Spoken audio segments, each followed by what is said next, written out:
Hello. I'm like about 3 minutes. I'm all right for just a second. Okay.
Good afternoon, everyone. I want to call to order the Kentucky Fish and Wildlife Commission special call meeting, June 29th, 3 p.m. to order. I want to welcome all the commissioners. I believe I see everyone. I believe we're still waiting for one more to come on. Maybe Dr. Floyd here in a minute. He's trying to get on. I see Ms. Cronin in the background at the farm there. Ms. Cronin, is that your horse in the background? I can't hear you. Can you hear me, Ms. Cronin? I wish I were on a farm with a horse behind me. Okay, well, that's a great optic behind you there. I wish I owned that one. Matter of fact, the whole farm. Welcome, Stephen Fields. I see Commissioner Storm there. Welcome, Commissioner. And I have Deputy Commissioner Brian Clark with me in the room today. We're going to begin our meeting with the invocation by Josh Lillard. Mr. Lillard, the floor is yours, sir. Thank you, Lord, for the joy that you bring, for the fish in the lakes and the birds as they sing, and the thrill that I get from your turkey, deer and ducks, and your geese. I thank you, my Lord, for the privilege of these. And I pray for your wisdom for all that partake of the hunting of game and the fish in our many Kentucky rivers, streams, and lakes. In Jesus' name I pray. Amen. Amen. Kenny Knott's going to lead us in the pledge. Mr. Knott. Fellow commission members, would you stand with me and join in the Pledge of Allegiance? I pledge allegiance to the flag of the United States of America and to the republic for which it stands, one nation, under God, indivisible, with liberty and justice for all. Thank you, gentlemen, for that contribution. I want to remind everybody, a little housekeeping, please silence your phones and stop any extraneous noises in your background so we can hear you, and make sure your volume is controlled where we can hear you when you speak. We've got quite a few important items to discuss today, so I'll get right to it by asking the commissioner first to make any remarks that he has, and then we'll look about the quarterly commission meeting minutes from June the 4th. Commissioner Storm. Thank you, Chairman Kleiner. I'm going to be very brief today for the sake of time. Just want to say there's a lot going on across the state, a lot of enthusiasm. Actually, in Western Kentucky today, I see a lot of boats on the water and a lot of happy customers out there. So we want to thank all of our license holders for their participation, and we're excited about the direction of the agency. I got to spend some time at Pfeiffer Fish Hatchery this week. That was quite an experience. Those folks are doing a great job, and we got to go out in Eastern Kentucky another day and meet some staff, and just my hats off to our division, all of our divisions, and our officers are doing a great job out on the water. So we want to make sure to encourage everybody to wear life jackets when they're out there and be safe this 4th of July holiday. And want to remind you all that we have the Kentucky State Fair coming up in August, and we'd love for you to come out and join us. And you can reach out to me or Megan in the commissioner's office to set that up.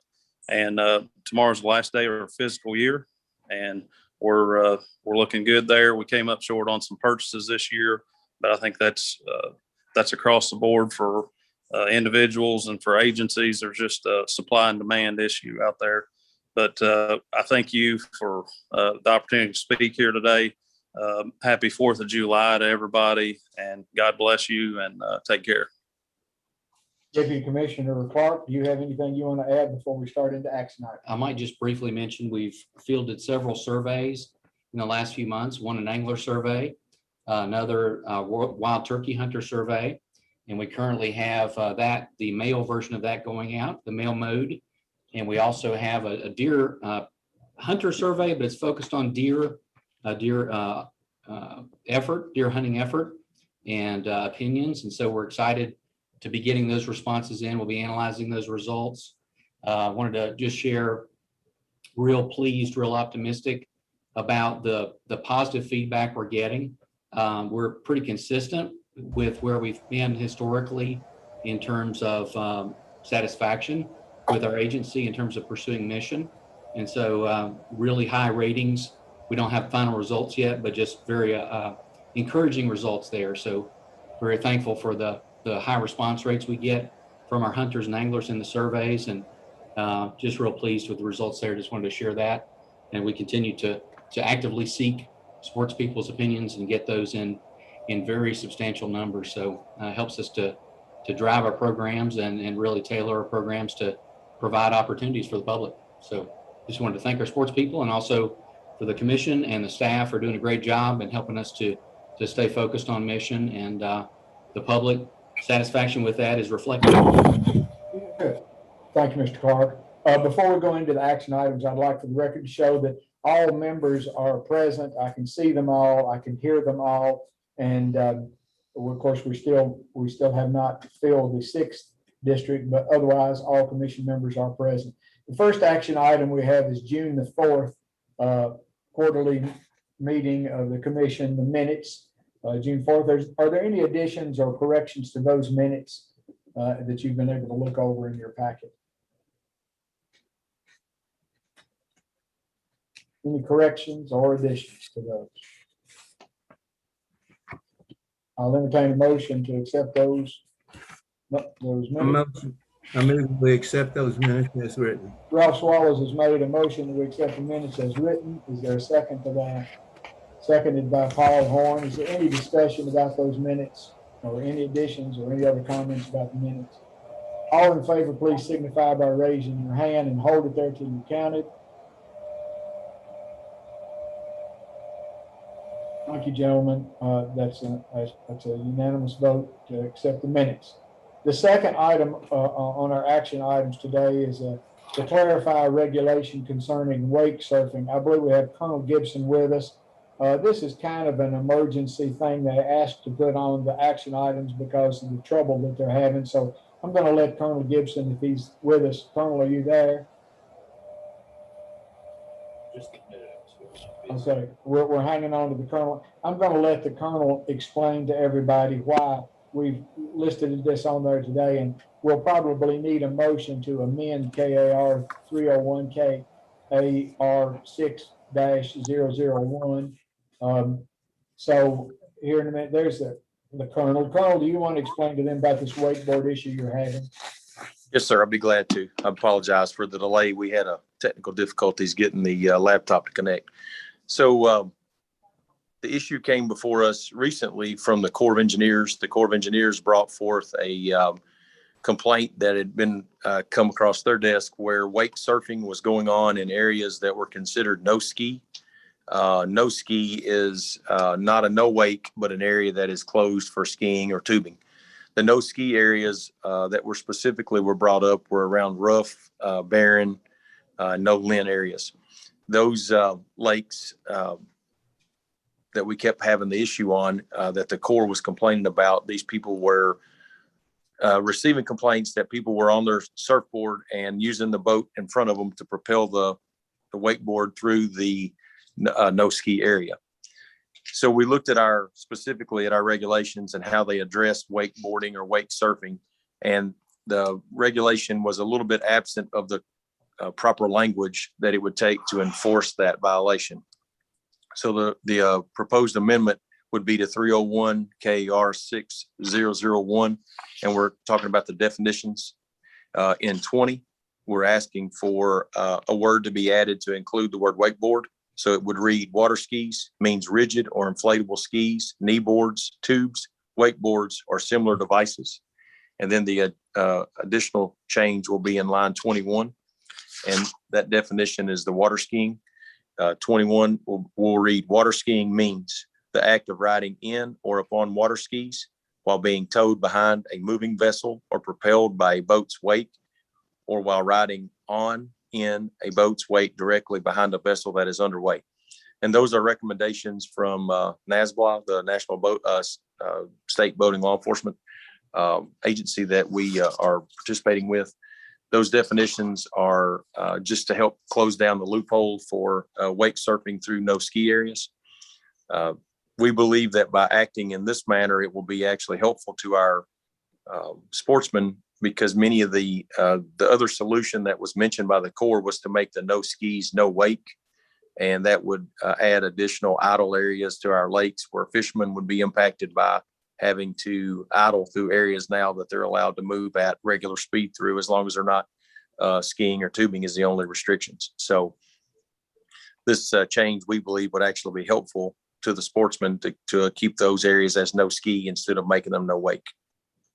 Did you also tell me that some other states have had to enact this recently too for the same problem? That's how NASBLA had gotten involved, and we did see that legislation was being changed.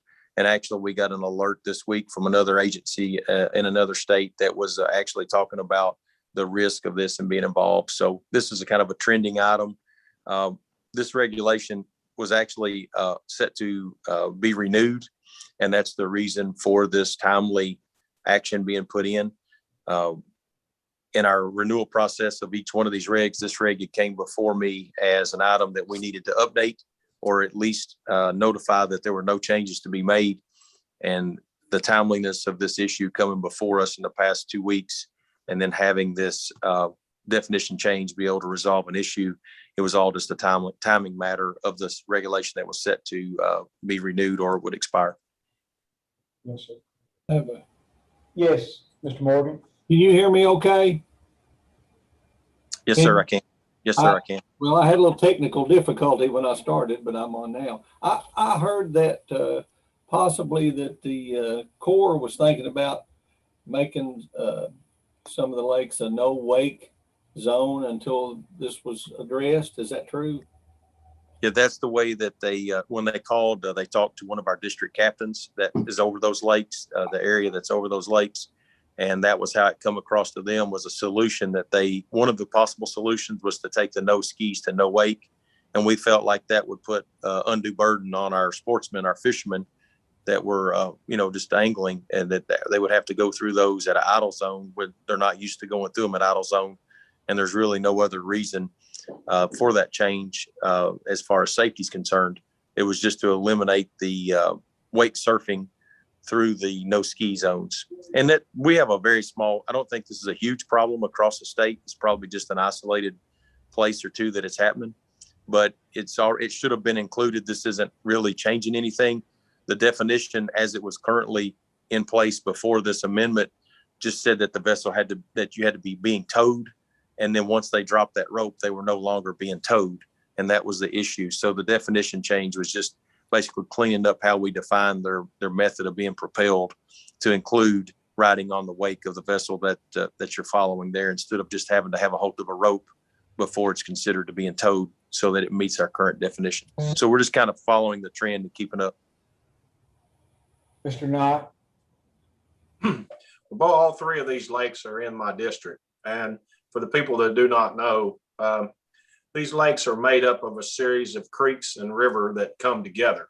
And these creeks run several miles back in there. They're not like just a branch off the side of a main body of lake. They go for miles. And these no ski zones are set out, say, halfway back in the creek or near the mouth or whatever like that. And so there's miles of water behind these no ski zones. And to make that idle only will really inhibit sport fishing in a way to get around and fish on these lakes. So nothing against the wakeboarders whatsoever at all, but at the same time, the harm to the fishermen and the other users of the lake, it would really detract from their ability to get around and fish and move around in a timely manner. So I really encourage everyone to move this forward. Other questions for the Colonel, or comments about amending this regulation to include wake surfing? Then we'll entertain a motion as far as amending this and including wake surfing in the regulations that's already written. Sure. And again, this only applies to the no ski areas. It's not, stopping it from out in other areas. And I'm just saying that so that other people that are watching may hear that. This is only as it pertains to the no ski areas that are prohibited now. We're just asking that there's no wake surfing in the no ski areas. Mr. Chairman, may I ask a quick question? Yes. Colonel, just to clarify, would this also require or sort of close the loophole on wakeboards to require them users to have a life preserver so that they're safe out there like a water skier or some other user in that situation? Yeah, yes, sir. That is correct. The other consequence of this is they would be held to the same standard as water skiers because it's being included in the definition of water ski, which means they would have to wear the PFD while engaged in the activity. And we feel that most wake surfers are wearing PFDs, but there is that currently, because if they're not involved in the skiing, there's that definition issue again. So by including it in the definition of water skiing, it does make the mandatory PFD a requirement for the act of wake surfing. Thank you. Other questions, Mr. Morgan? Mr. Morgan? I was unmuting. If there be no further discussion, I would make a motion we amend 301 KAR 6.001 as described by the Colonel. I have a motion. I have a second from Kenny Knott. Is there any further discussion about amending 301 KAR 6.001 to include wakeboards in wake surfing or in the no wake zone or no ski zone, excuse me? No other discussion? All those in favor of amending 301 KAR 6.001 to incorporate wakeboards and the definitions to address this emergency safety concern, please signify by raising your hand. Opposed, Okay, thank you, gentlemen. Opposed, raise your hand. Motion carries. Thank you, Colonel, for your input there. Mr. Commissioner, Yes, sir. or Chairman, I was going to ask or make a statement. I was trying to get myself on mute on the meeting minutes. Just had it noted that on the turkey population, I think there were 3 other recommendations for discussion. I know they're not noted, but it says such as. But one of them was a discussion of a reduction of fall harvest. I think Chairman Swallows had wanted to have a discussion on potentially limiting out-of-state hunters' licenses or some alternative on that. Is that correct, Ralph? From the last meeting on the turkey hunting? Yes, that is correct. And then I think the last one was also looking at potentially doing something like Tennessee did, which is looking at a limitation on number of birds that can be killed off a WMA by an individual. So maybe one WMA and one off another. So I just want to make sure. Mr. Fisher, are you just asking for clarity on what was included in those minutes, or you're not? Yeah, I did not see it in those minutes. It doesn't specifically list that, but that was the discussion from the last meeting. Thank you. And Mr. Fisher, we will make sure that those items are on the agenda. If you're and I did follow up with you outside of the meeting, but just to make sure we address the specifics that you and Mr. Swallows had, and we'll make sure those are on the agenda, but we can certainly include those in the minutes if you all prefer. No, I was just making sure it carries over. Well, then for clarity, I suggest, Brian, that you make a motion that we include those in the minutes, even though that was discussed. You included an amendment to those minutes so that we'll have on the record that you have asked that those be included in those minutes, even though we've accepted the minutes already, that we also now accept in addition to those. Is that good with you, Stephen Fields? If he makes a motion to add to those minutes that's okay? Yes, the minutes can be amended by a motion as long as it's approved. Okay, thank you, sir. Ralph, did you have anything else to say? Yes, absolutely. This is an item for discussion. Brian suggested some items to be put on the meeting agenda. Not all the only items. That's not an exclusive note or point. We are going to discuss every one of those issues. That's the crux of what this is about. Thank you for bringing it up, Brian. That's good. But that's as I understand, we will discuss all of this about turkey hunting that we brought up in that last meeting. It's not limited just to those items. So, Brian, am I missing something with that, Dr. Kleiner? No, I believe Mr. Fisher just wanted to make sure that those items carried forward, and we will absolutely do that. But we have here on record to incorporate those into the minutes. I think formally, as Stephen alluded to, you might want to, in fact, Mr. Fisher, you may want to make a motion to amend the original motion. If that amendment passes, then we could vote on the amended motion, or you all could vote on the amended motion to include those items in the minutes. Yeah, I think that's a good idea, Brian, to go ahead and make a motion that those are added into those minutes. so I make a motion to amend the minutes to include those 3 items on the turkey population discussion, which were the recommendation Ralph had to discuss the potential, or to discuss some sort of reduction or look at reduction in out-of-state or restrictions on out-of-state hunter permits or tags, a reduction or change of the harvest on WMAs, and then the change in the fall turkey harvest. Okay, is there a second to that motion, Ralph? I think you want to do some more. I'll second it, but I also would want to say that this is not an all-inclusive list of things we will discuss about turkey hunting in our next meeting. Sure. Okay, so I have a motion and a second that we include at least those 3 items and further discussion about turkey, the turkey situation, to the minutes that we've already accepted. All in favor of that motion that's been seconded, please signify by raising your hand. Opposed, no. Raise your hand. Motion carries. Thank you, Brian. Next item is voting on special commission permit applications for deer, turkey, elk, and waterfowl.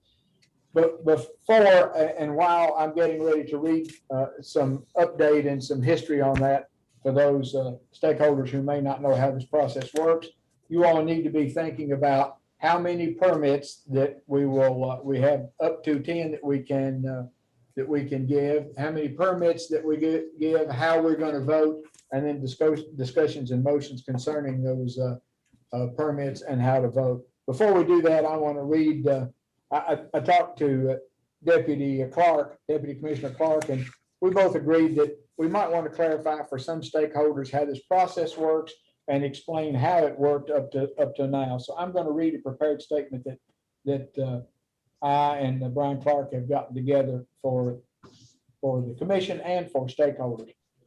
Special commission permits for deer, turkey, elk, and waterfowl were proposed by the commission and approved by the legislature in 2001 to provide opportunities for incorporated nonprofit wildlife conservation organizations to raise funds through sales of special permits awarded by the commission. In turn, recipient nonprofits must use the proceeds to support projects in Kentucky.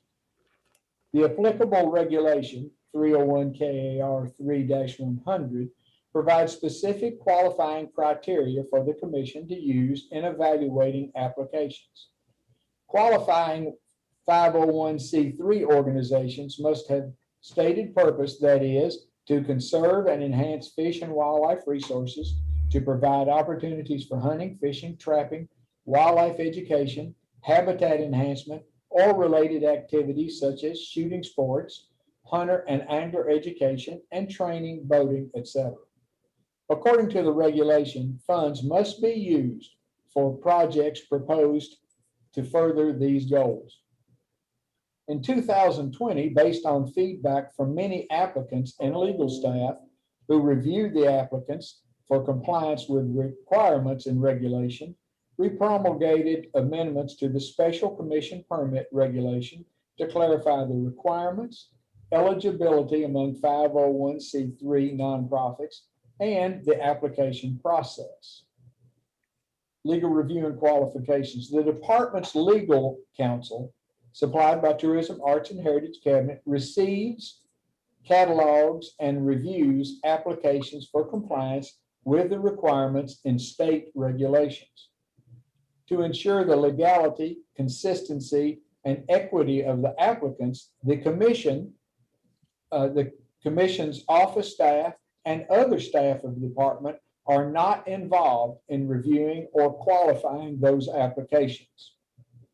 Applications that met the criteria and regulation were forwarded to the department's legal team, from the legal team to the members of the commission for consideration. In other words, the first time we see that packet is after legal has reviewed those applications. Deputy Commissioner Clark wanted me to mention, though, that some of the ideas that they have come up with to help the applicants so they don't make errors is because some organizations were apparently disqualified because they omitted required elements in their application. So the commission would like to offer a few friendly suggestions to the applicants. First, we suggest the applicant have more than one member in your organization review the applications against the requirements prior to them being sent. Second, we recommend that you submit your applications electronically via email. Your electronic submission can be used to verify all the elements that were submitted, the date the application was sent, and any related correspondence you have with our legal team. Finally, please be specific as possible with your proposed projects. Competition for these permits can be strong, so we ask that you help us determine by your application which projects are most promising in terms of benefit to the Commonwealth's fish and wildlife resources and related recreational opportunities. in other words, don't just say, we're going to use this money to help. It needs to be much more specific so that the following year, we can see that that money was used properly and where it went. Today, the commission has the opportunity to award up to 10 permits for each of these game species: deer, wild turkey, elk, and waterfowl. A total of 9 applying organizations submitted applications that met all the criteria specified in that regulation. So, gentlemen, given the number of eligible applicants is less than the number of permits that we can award, I first suggest that we determine whether we wish to vote or instead simply award the organizations that have applied a given permit. So we need to determine the number of permits that you'd like to dole out. And if we decide to vote, you need to decide, do you want to do it by show of hands or by using the online voting like we did last year, which can then be printed out and the tally announced like Colonel Gibson did last year. So I'll open the floor to the discussion about how many permits you want to do, how we're going to vote, and we'll go from there. Gentlemen, floor is yours. Yes, Paul Horn.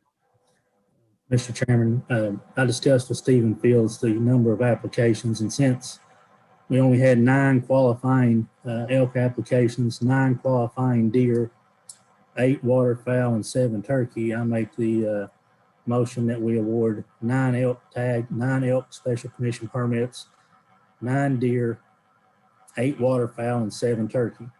We also award the 9 elk special permits by unit of Colonel Gibson drawing like we did last year with the winning commission permits in one hat and the unit and another hat and draw them one at a time. Doug Morgan, you have 2 fingers up. I understand the motion. Is that a second to that motion or? It is. I would second that motion. Okay, you have seconded that motion. So I'm open the floor for any discussion concerning the awarding of those tags. Brian, go ahead, and then we'll rediscuss exactly what he said. Brian Fisher.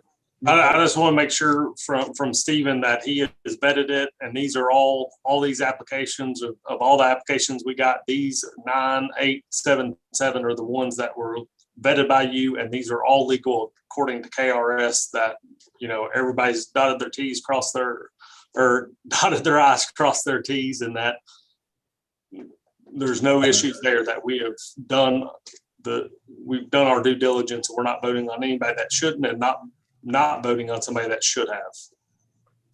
Fish and Wildlife staff did review everything.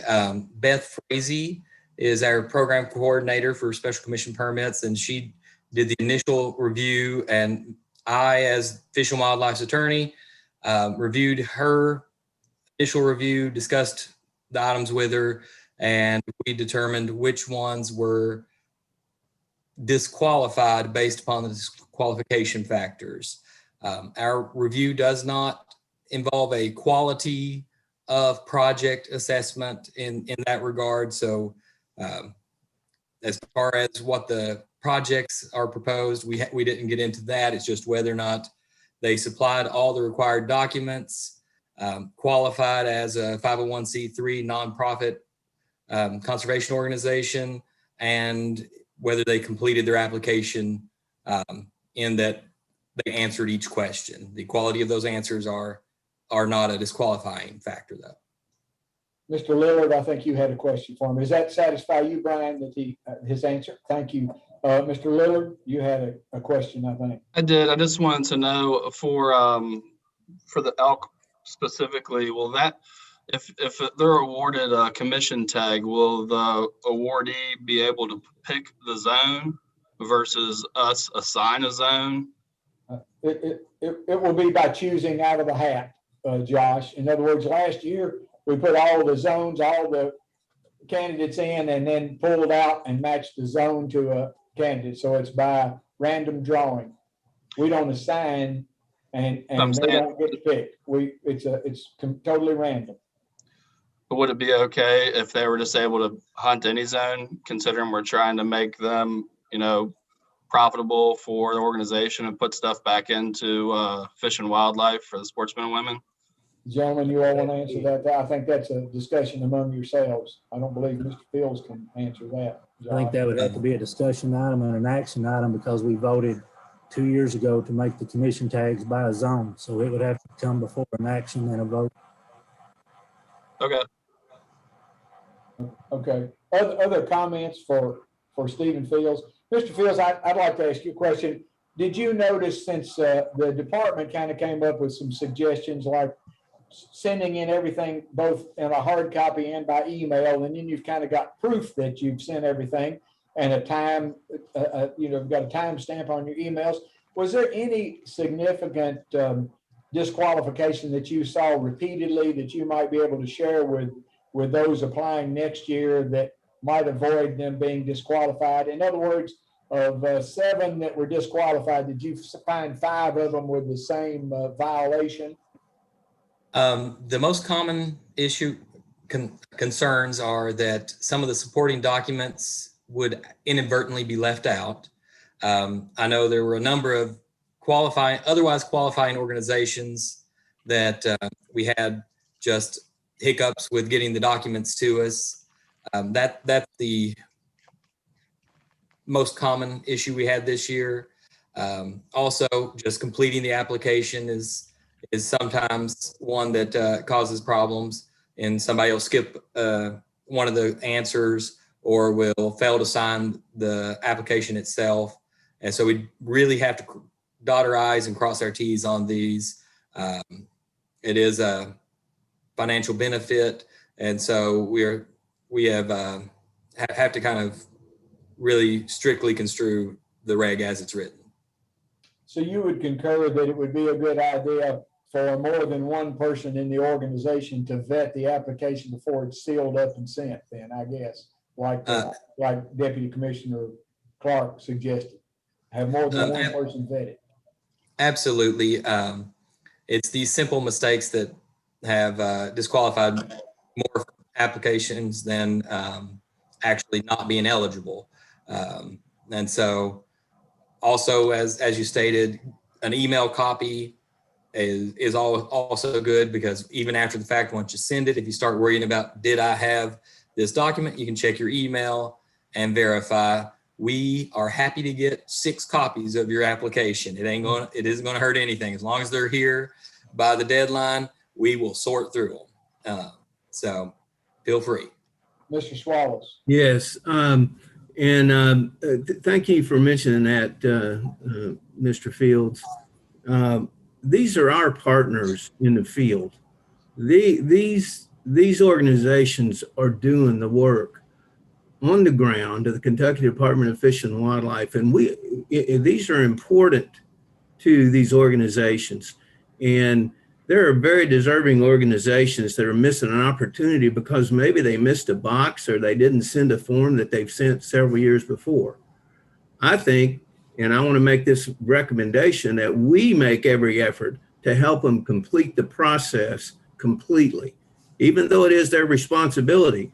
And they've got people out there that we think about what we can do to make sure that these applications are processed quickly, we respond quickly, and we help as much as we can when it comes to the submission of these applications, because it's a difficult thing to miss an opportunity because you missed maybe checking a box. It's your responsibility, I agree, as an organization to make sure it's done right. But we need to remember these people would gladly comply and work with us in any way they could to make sure they had a good qualifying application. And it's just unfortunate. Mr. Swallows, is that a motion that you're making? Because if it is, I'll second it. Yeah. We've got a motion on the floor right now, Dr. Floyd, from Paul Horn concerning how we're going to go about assigning these tags. And then in a minute, that's really not on agenda today. Ralph, you might want to bring that back up in a future meeting. I will. That we might even come up with a list of discussion items that, like Deputy Commissioner Clark did about some ways to help, because I know some of these people who have gotten in touch with you all are sick about the fact that they've made a small error that might cost thousands of dollars. So I am right with you both in that we want to do everything we can to assure that they're eligible, because they're all doing great things for the Commonwealth. So I believe that's something for another meeting. I don't want to put it in a form of a motion today because we don't really have it on the agenda, but it's a great thing to discuss as well as this. And if you'll bring that back up, I think everybody would entertain a way to make this easier on everybody. I want to remind everybody that actually in 2020, when we amended some of those things, we did that in an attempt. I believe Mr. Fields participated in that. We did that in an attempt to make it a little bit easier. They took a lot of the verbiage out, and I do think it was easier, but there's still mistakes that could be made. But those suggestions that that Commissioner Clark had about having everybody else check, do your emails, would kind of verify, did everything get sent?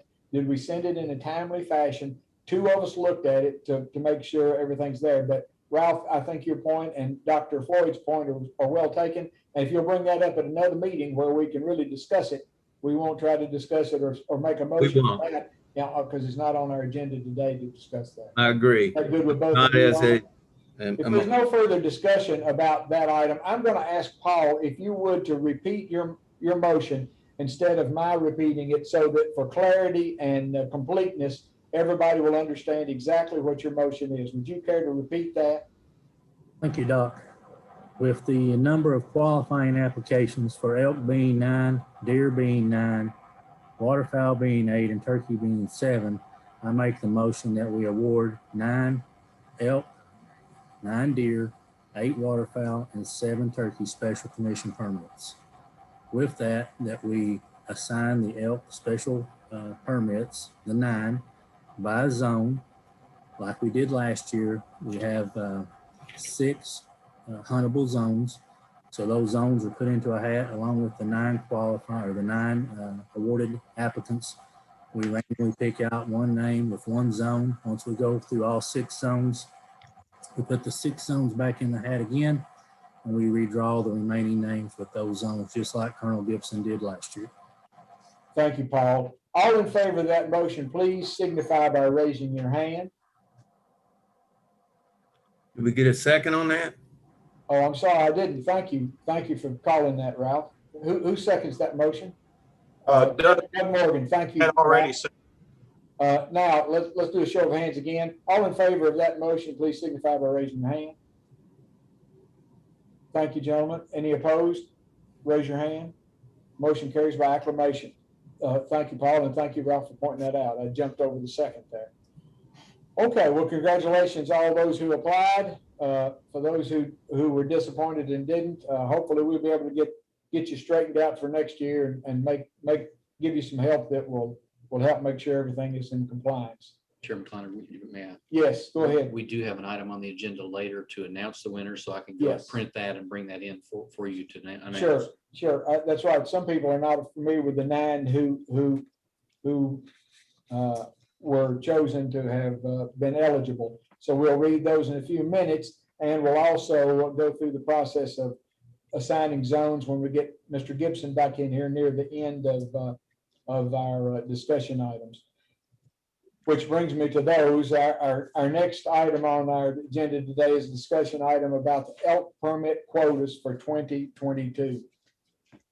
I guess, Chris Garland, you're going to present that to the commission? Yes, sir. Thank you, Chairman Kleiner. That should be, gentlemen, attachment D1, D David 1. And I guess John Hast is in on this too. Yes, sir. Go ahead, gentlemen. Well, thank you all. Good afternoon. Basically, we've been asked, to look at the number of elk permit quotas for the 2022 season.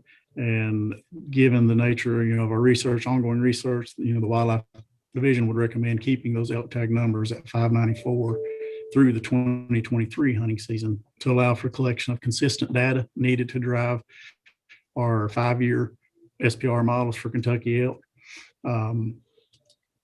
Much effort and financial commitment has gone into the collection of data for the 2019 through 2023 research. And additionally, we've had many other projects, including the UK CAF project, as well as hunter survey efforts that are not fully complete. and would be of a little use to the modeling activities if we change our numbers mid-stride of that. The SPR model for the Kentucky elk represents the best methodology for a zone-wide population estimate, and one that we hope to continue and finalize through the last couple of years of this research. And I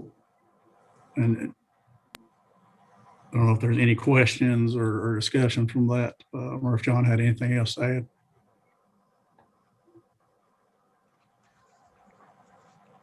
Brian Fisher, go ahead. I thought when we originally set out on this, it was going to be a 3-year study, and we would have the data back, or at least start being able to compile it to see what direction we're headed. And to that, what's our population estimate at this point? Sorry, Brian. Didn't want to step on it. John, did you want to jump in? Yeah, on that? I'm happy to jump in. So at the bare minimum, 3 years is necessary. That's when you can basically start playing with things, which we're coming into our third hunting year. So it'll be basically, 19, 20, and this fall coming up, 21. Secondly, looking at, the last SPR modeling effort we made does not have an estimate for 2020. We've got a life table estimate, which is sort of our other, other model that kind of goes hand in hand with the SPR. We've got an estimate from that. Basically, that's essentially an old school way of doing things. Certainly not wrong, but not the best science for censusing our elk. Yeah. Yes. Gentlemen, if I may add, and please correct me if I'm wrong, Chris or John here on any technical details, but so the contract that the department had initially for that statistical population reconstruction model was completed. And so we don't currently have a contract in place. I will say the elk working group is working on or looking at options that are being brought forward by the Wildlife Division. And that elk working group does include University of Kentucky researcher and extension specialist, some of our elk program staff, commission members, some stakeholders. And so the option information is not completely compiled yet, but when that is fully compiled, including like some cost estimates, some pros and cons or strengths and weaknesses of different approaches, including possibly either continuing the SPR model or starting from scratch with a different model, and that would probably go into a different source, then those will be brought forward to the elk working group, and the elk working group presumably would make a recommendation to the commission based on a consensus of what the group believes will be in the best interest of the elk herd and the department. And then if we have, I think to John and Chris's point, if we have consistent permit numbers and, harvest quotas and more or less a minimal amount of change in variables over time, then whether it's that model or some other model, you could best predict with the highest level of accuracy what the population trend is, and then what like a relative abundance estimate would be currently, this point in time, and then also maybe looking back a few years and potentially projecting forward depending on, proposed changes. So we're currently, we don't have a model outside of what John mentioned as a life table, which is basically taking it's kind of a bare bones approach, taking all the knowns that we have and then estimating based on, population growth, based on harvest, based on mortality that we know, things like that, disease, what the population estimate is. And so it is one factor or one estimate that could be corroborated with a model, maybe a more of a statistically robust model. And so I just wanted to share that we don't currently have that SPR model in place. Now, that's something we would be bringing back, I presume, as a elk working group to the commission as a recommendation, and then you all could decide, what you want to do that way. But it will have Wildlife Division's recommendations sort of built into it. If that makes sense. Chairman, Go. Chairman, Paul, The Elk Working Group received a letter from the Kentucky Elk Guide Association in the last couple of weeks for discussion, asking us to look at reducing the first cow elk rifle season, which is 122 tags, and keeping the second season.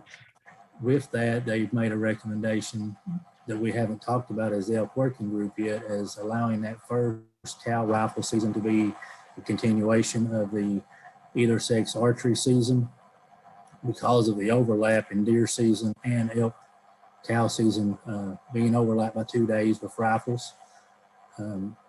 I would like to, talk as the Elk Working Group about that recommendation. This is a discussion item that we don't have to have as an action item at the very next meeting, but we could give an update at the September meeting, and at no later than the meeting the 1st of December, have it as an action item. So we give everyone involved with this opportunity to discuss it.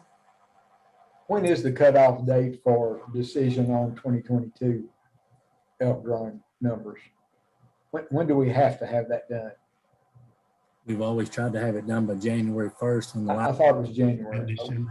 Thank you, Paul. Didn't mean to interrupt you, Paul. I thought you might interject that. Yeah, generally our reg process is we're trying to allow 8 months to a year out for any anticipated changes in case we have a hang up somewhere in the process. If we have a admin reg review, issue or question come up, and if they, postpone it, or if it's not taken up on an agenda at the legislature, it could take more time than that. And so we're trying to plan at least a year out. So Paul, what are you and Brian suggesting you get numbers before that decision is made? What would you like to see done, you and Brian? Because Brian, if we could, the September meeting is our next meeting. We could have this as a discussion item, one more meeting, even if it was a special call meeting, so we could inform everyone, all the shareholders, of everything that comes out of the Elk Working Group, as well as the Guide Association, to be able to talk about it one more time before the September meeting. If September meeting is the kind of the deadline of when we need to make a decision. But I think there's a real strong sentiment to do something after 3 years instead of waiting for 5 years. Mr. Horn, have you forwarded, I'm coming right to you, Ralph. Have you forwarded to all the other commission members for their information the letter you received from the Elk Guide Association? No, sir, I just got it the other day, and I will do that. Yeah, if you don't care to, it might be good for them to get to read the suggestions of the Elk Guide Association that they sent to you as the chair of the Elk Working Group. Ralph, did you have some comment?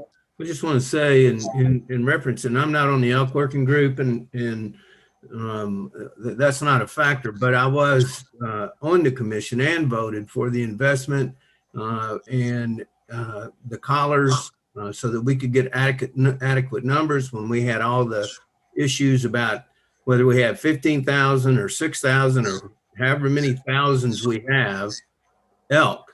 And it was stressed that 3 years was a good mark, not to change. So as a commission member, I'm expecting that we have something definitive that we can decide on, in not 5 years, 3 years. Other comments? I mentioned that. Brian Fisher. Yeah, I'm fine with Paul's proposal. I just want to make sure we have some feedback and information prior to us voting on it as a commission. I don't know how I got it. I got it from Kika as well. A letter. I don't know who all was copied on it, but I read their letter. And I think we've got to get their input and recommendation, but it kind of goes back to me with this turkey issue. If you've got gentlemen out there, business owners that are willing to sacrifice income, that's just a pretty bold statement to negatively impact somebody unless they have a vested interest long-term in it. So I think it's good to get their feedback and have conversations with them. And then, most of the time, the best information we have is boots on the ground. And when there's not a play for them personally, that's pretty pretty telling. Commissioner Horn. And I may be wrong, but I thought that Tiga had sent it to every commission member. So if I'm incorrect in that, I will send it to you.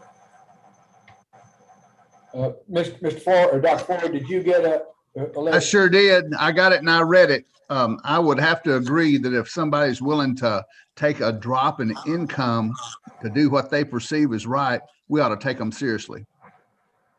Josh, did you get a letter? Mr. Lillard, can you hear me? Yes, I can hear you. I did also receive a letter. I'm also part of the Elk Small Working Group, so I participated in several meetings. Okay, I don't know why I thought somebody didn't get it. I thought I talked to somebody on the phone. I cannot remember who did not get it, but if everybody, is there anybody who did not get it? I might retract my request for you to send one to everybody. Did everybody else get it too? Nobody did not get it, right?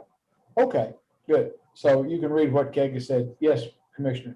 If I might, just in terms of clarification, I don't have an axe to grind here. I do sit on the L working group. I try to be more of a facilitator than an advocate for a position necessarily, but on any particular topic. But I believe, given the drawing or the application period for the drawing would begin in January, so we would, as a historic practice, we have tried to determine on specifically to the elk permits further in advance than we normally would, because we're selling opportunities that people are going to be applying for the coming fall, beginning in January. And so folks would need to know, I believe, to make an informed decision on whether they want to apply, what their likely odds are based on past permit quotas and things like that. So my recommendation would be to the commission to consider if they want to make a change, that they might look at doing this for 2023, because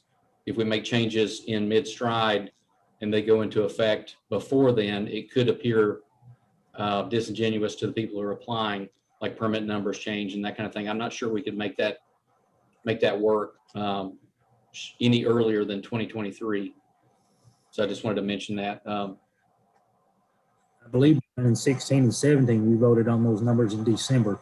And then we changed it in 18, 19, and 20 and did those in March. So we have done it in December in the past. So Mr. Garland and Mr. Hash, you all can bring that back as Paul's requested at the September meeting with the details that will help making that determination of how to do the tags for 2022. Yes, sir. We'll get together some numbers, take the recommendation from the Kentucky Elk Guide Association and put the math to those numbers and what that really means for the population and the tag allotments, and get that information to you all for that meeting. So does anybody object to that? We won't put this to a vote to move it on, because it sounds like we're going to have it as discussion item anyway, but if nobody objects, we'll at the September meeting include that in discussion items.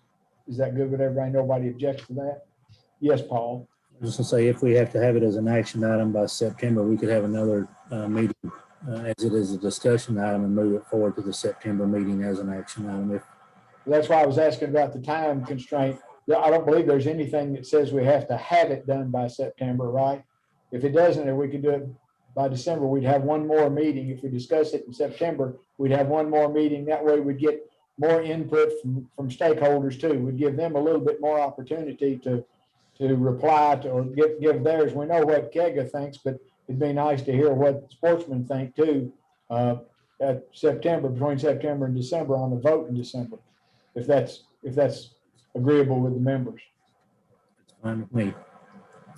Chairman Kleiner, may I make Yes, one more quick comment? You all may make a motion to shut me up, but I did want to just share, just in terms of from my seat and encouraging you all and staff thinking forward about changes. What I do know from population modeling and in dealing with this most recent population model that was generated for the elk herd, the goal of a longer term, as our wildlife staff have mentioned, the goal of longer term consistency in permit numbers, quota, harvest allocations, things like that, is that over time, the longer you invest in consistency, minimize the number of variables that are changed in a model, the more accurate over time your estimates are going to be from that model. And so, again, I'm saying this without any bias other than wanting to get you all the best information possible. So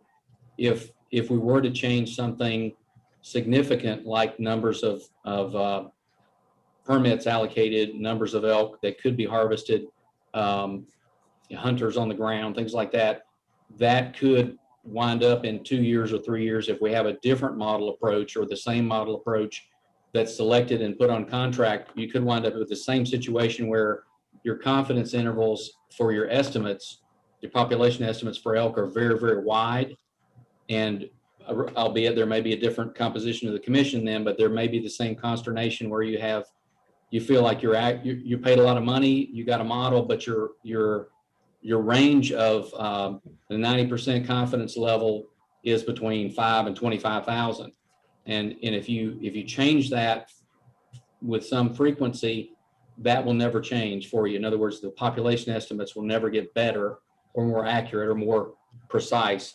And so you won't have a range between, let's say, if the actual number on the ground was 10,000, you wouldn't have a number between 8 and 12,000. It might still be 5 and 25,000 without some consistency over time. And so that's just the statistics of population modeling. If you can keep variables consistent over time, then what changes going into the model, the inputs, are things like the number of elk harvested, the number of animals that are observed diseased, and succumb to disease, things like that are variables that you want to determine. Okay, what is changing here? Is the actual population number actually changing?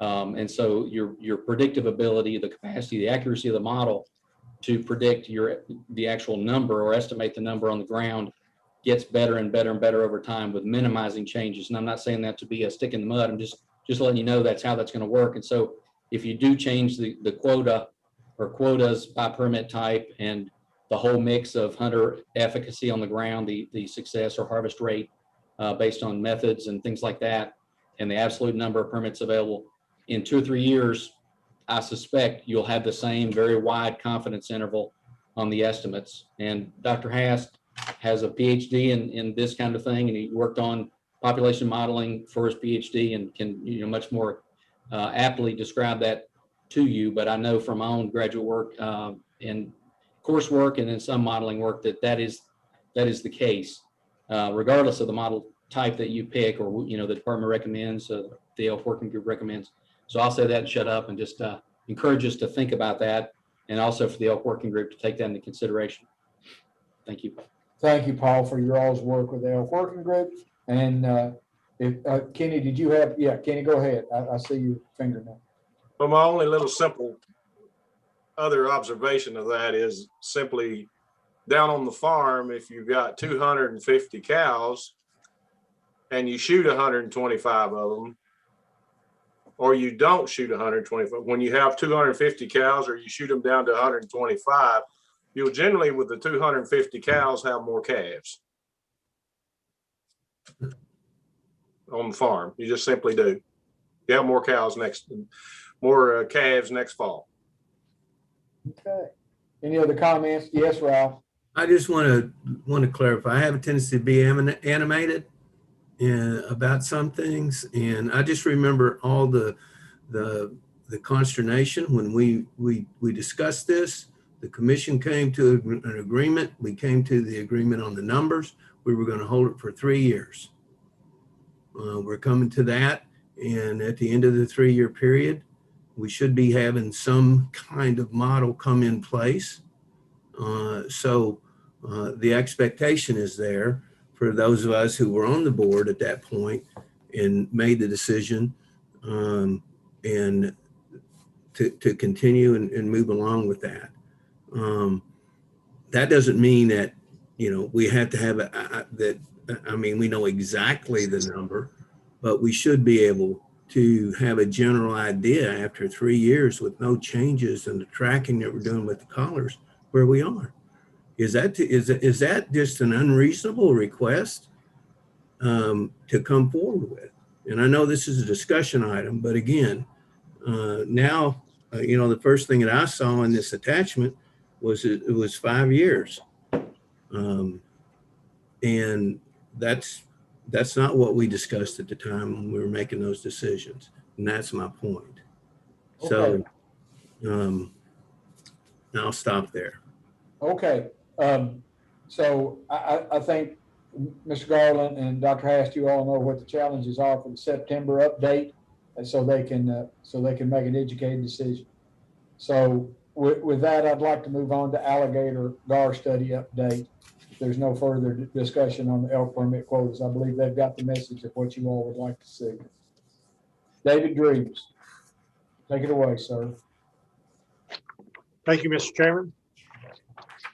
Today, we just wanted to bring you an update on our alligator gar research, and if the commission so deems approval of continuing this research. So the Kentucky Department of Fish and Wildlife's alligator gar restoration was initiated in 2009 with the goal of reestablishing the species to its native range in portions of western Kentucky. The research investigates movement patterns of stock fish using telemetry equipment. This project is a state wildlife grant program funding, which is 65% federal, 35% state match. It was developed in a partnership with private John Allen National Fish Hatchery in Tupelo, Mississippi, and which provide us the fingerlings for culture. And then Murray State University has been involved in this telemetry project. So due to COVID-19 pandemic and unusual water levels, stocking numbers have been greatly reduced in the last couple of years. But in past years, we have stocked as many as 8,800 fish in a given year of these alligator gar in the backwater areas in western Kentucky along the Ohio and Mississippi rivers. We wish to continue this scientific research with Murray State University as a partner doing the telemetry to understand the movement patterns of these stock fish. And they've had all kinds of trouble finding fish to implant with transmitters. So we're starting to take a little bit different approach, and we've withheld some of our alligator gar from last year.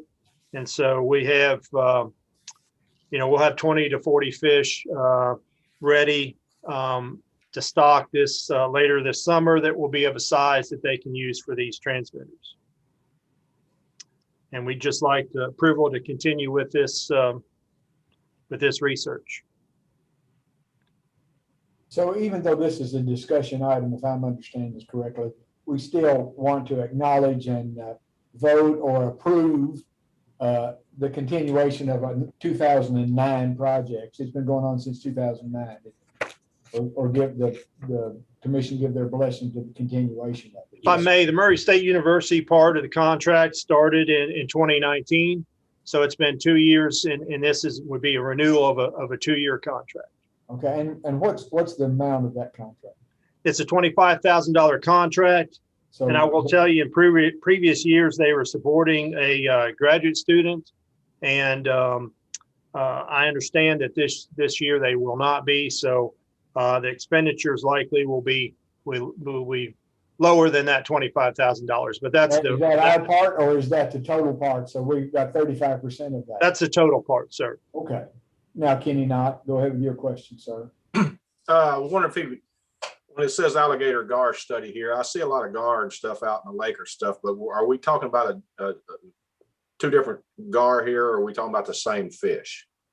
These alligator gar are rare species in this area. These are the large gar species that have quite a following, sport fish following, actually in Texas, Louisiana. But these alligator gar are different than our other gar that are more common, like long-nosed gar, spotted gar, and the like. Short-nosed gar is the other third species. But this alligator gar is a species that was once present in this range in western Kentucky, and we're trying to do a restoration. Well, I think it's important to explain that, because when we're out here sport fishing and we don't really know the difference in our gar, we think, well, there's plenty of them things everywhere. Why are we wanting more? And so it's a subspecies or the main species that's not prevalent anymore. Is that the way I understand it? Yes, sir. Yes, you are correct. Okay. Well, that's when everybody needs to know that. Yes, Brian Fisher.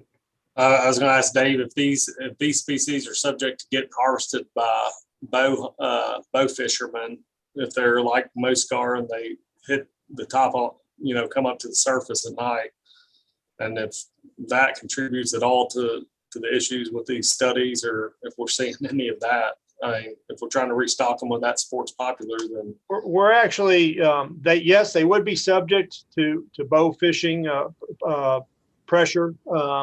We have not, to my knowledge, we haven't documented that to any large extent. And just so y'all know, we've had actually sent letters out to all of our commercial fishermen in previous years, asking them to let us know if they would catch a alligator gar, and we'd like to have that reported to us, and then we could try to retrieve that fish alive and then go ahead and put the transmitters in it. But we haven't had any recent reports from commercial fishermen either. Mr. Knott? Would you ask if a colonel's handy, is it not illegal to take an alligator gar? Doesn't it show that in the fishing guide, the two, and then it shows you can't take that one?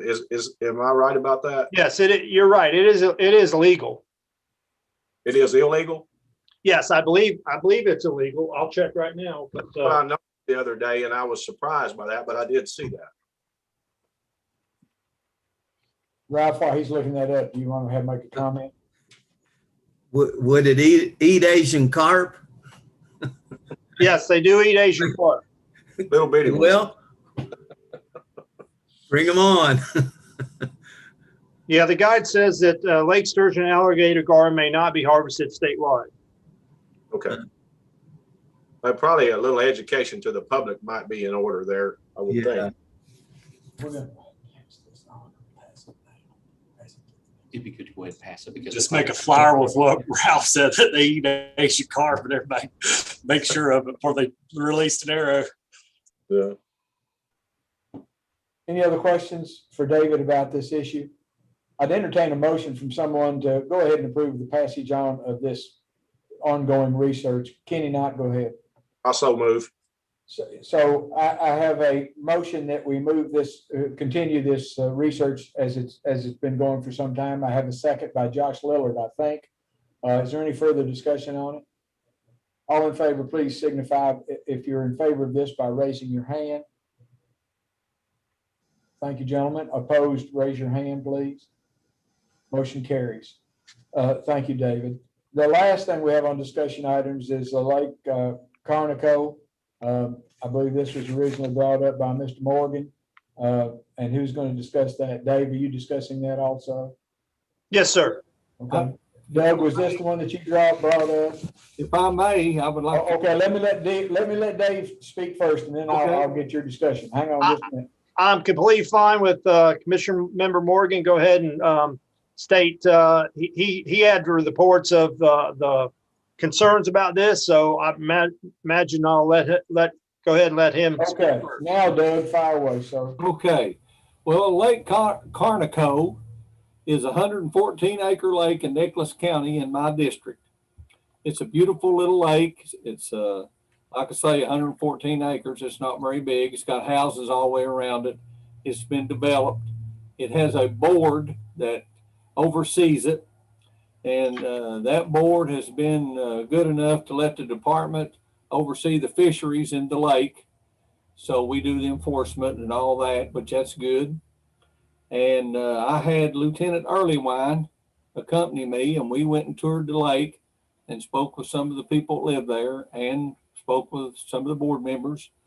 And upon our investigation, and I'll be honest, I've never been on that lake, but it's a beautiful lake. I will go back and go fishing. It was pretty nice. But the bow fishermen fish at night with a big old generator and big lights, and that lake's just simply not big enough to accommodate them without them disturbing the people around the lake. Now, they don't object to people fishing at night. You can fish at night all you like. And it applies to statewide regs, whatever you can do anywhere else you can do there. It's just that the lake has developed to the place where they don't feel like they can tolerate those bow fishing boats at night. And I tend to agree with them. I don't see how they're doing it. And we certainly wouldn't want that board to not let the department oversee this lake and deny a lot of our sportsman opportunities to fish there. It's a great place. It's a pleasant place to fish. And I'd hate for us not to be able to have it open to the public.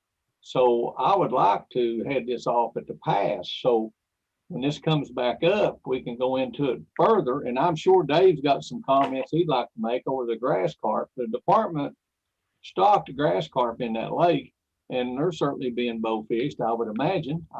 I don't think I could tell the difference in any kind of carp from a boat at night, but maybe they could. But I'd like to see this move forward, and so we can fix the reg where there won't be any bow fishing there at night, but everything else will stay in place. Dave, did I miss anything? No, I think you hit all the important points.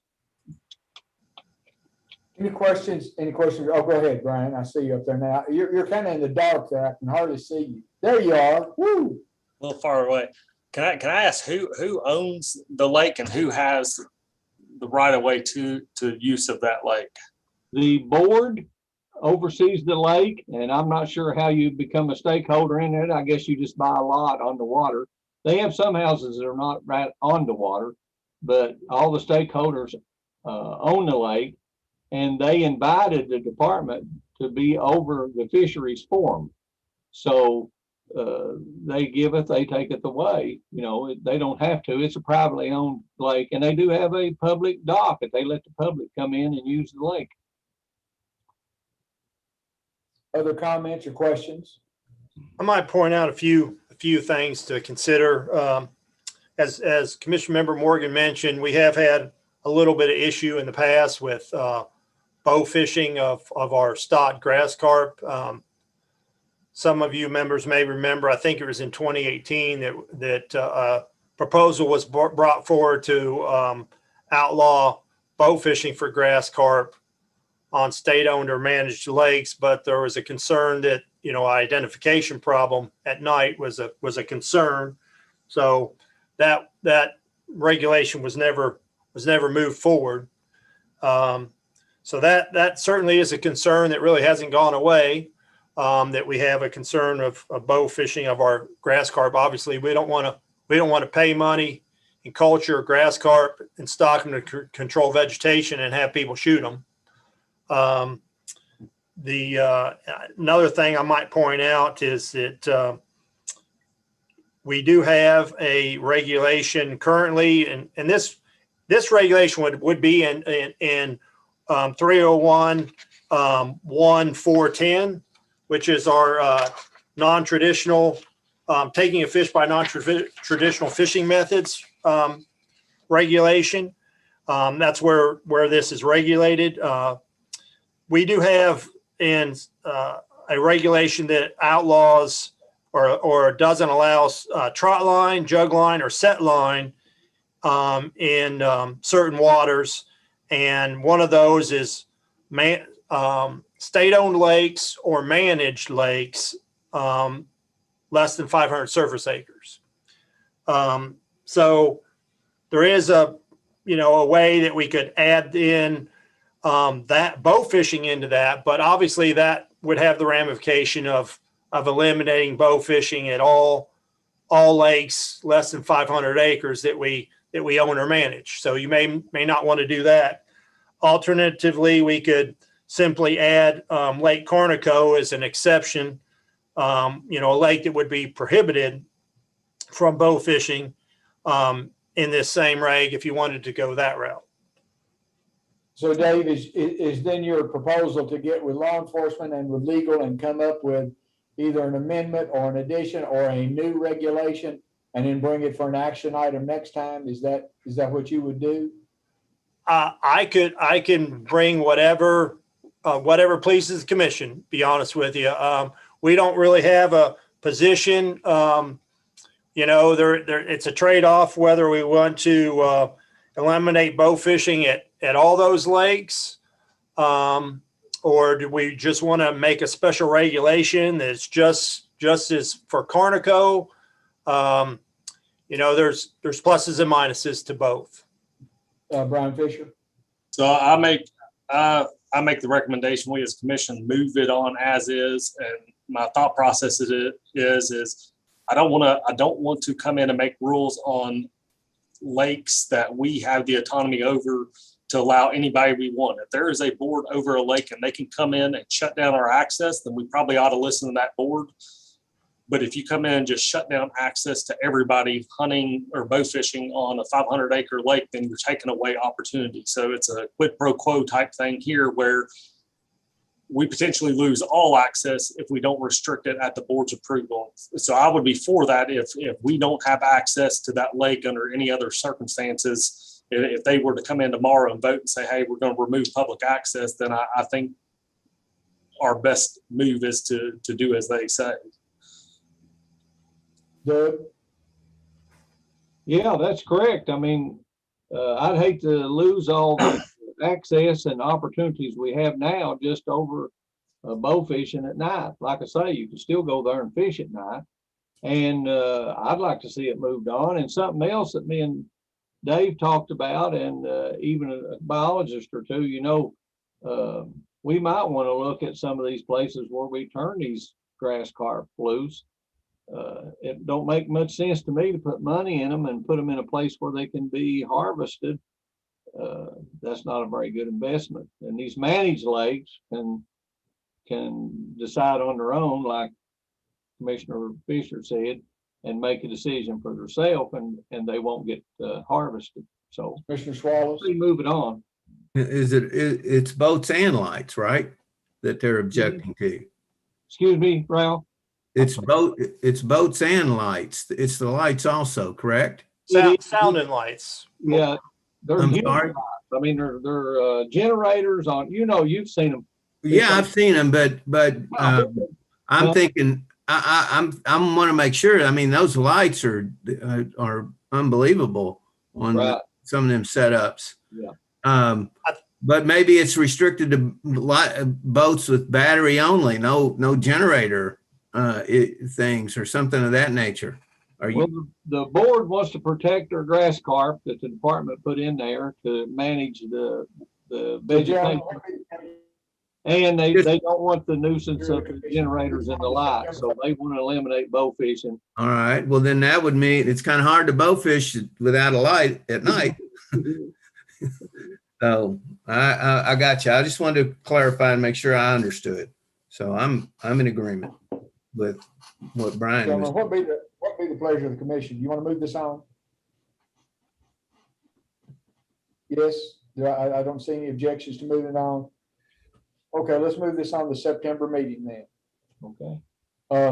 That completes our discussion items. We have action items next, the announcement of special permission permit recipients and the selection of elk units. Take a 10-minute break. We'll reconvene at 4:30 for those announcement of the permits and the selection of those elk units. So please take a 10-minute break. And let's reconvene at 4:30. Ralph had a question. Looks like. Yeah, are we supposed? Go ahead, Ralph. Are we supposed to vote on at that point, or wait until we come back? In September? No, in the meeting. I mean, we don't have to worry about the online voting. No, sir. When we come back from our break, we'll assign the elk hunt. Yeah, we're not going to do online voting because we've already decided. All right. I wanted to clarify, make sure I understood. Thank you. Well, one quick thing, Chairman. So there'll be no online voting. Yes, sir. Go ahead, Kenny. Will the assignment of the units be a public draw in front of this camera? Yes. Yeah, that's good. I'd appreciate that. Just like last year, just like we'll have Colonel Gibson draw them out live. All right. Thank you. Hold them up where everybody can see them. All right. Thank you. Great.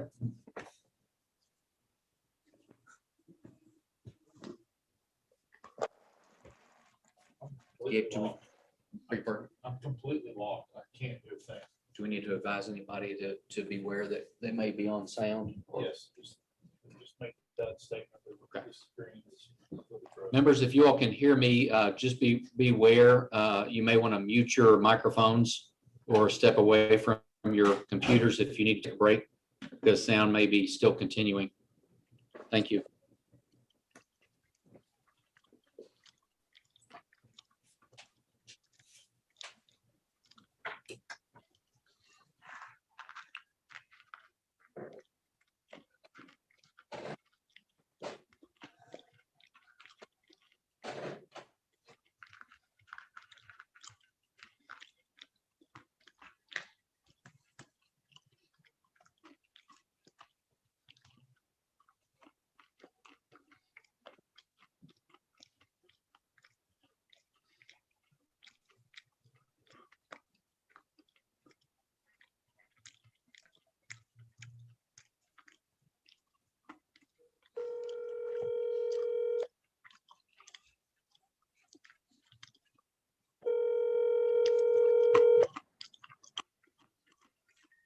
Hi, Daddy. Hi, sweetheart. We got a 10-minute break, so I couldn't hardly wait to call you.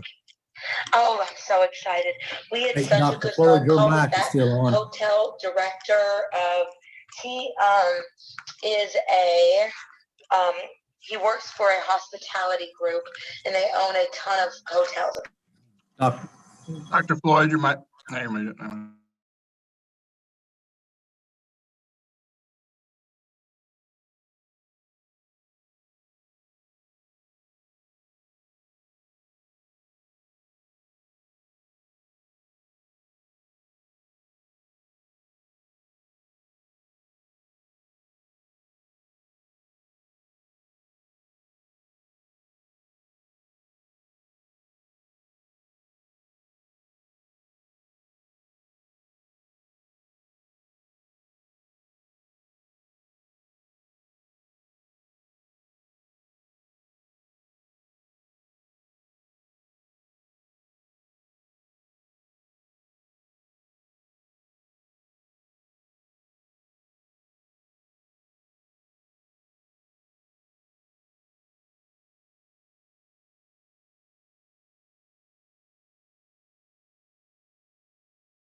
I want to welcome everybody back. I'm getting ready to make the announcement of the special commission permit recipients. I want to say congratulations to those drawn. For turkey, 2022 turkey, the winners are Appalachian Outdoorsman, Carr Creek Fish and Game Club, Kentucky Ducks Unlimited, Kentucky Fish and Wildlife Foundation, the League of Kentucky Sportsmen, Northern Kentucky Quail Forever, and the Nature Conservancy. The 2020 deer recipients are Appalachian Outdoorsman, Carr Creek Fish and Game Club, Kentucky DU, Kentucky Fish and Wildlife Foundation, Kentucky Houndsman Association, Foundation for Sportsmen's Rights, Kentucky Trap Shooters League, League of Kentucky Sportsmen, Northern Kentucky Quail Forever, and the Nature Conservancy here in Kentucky.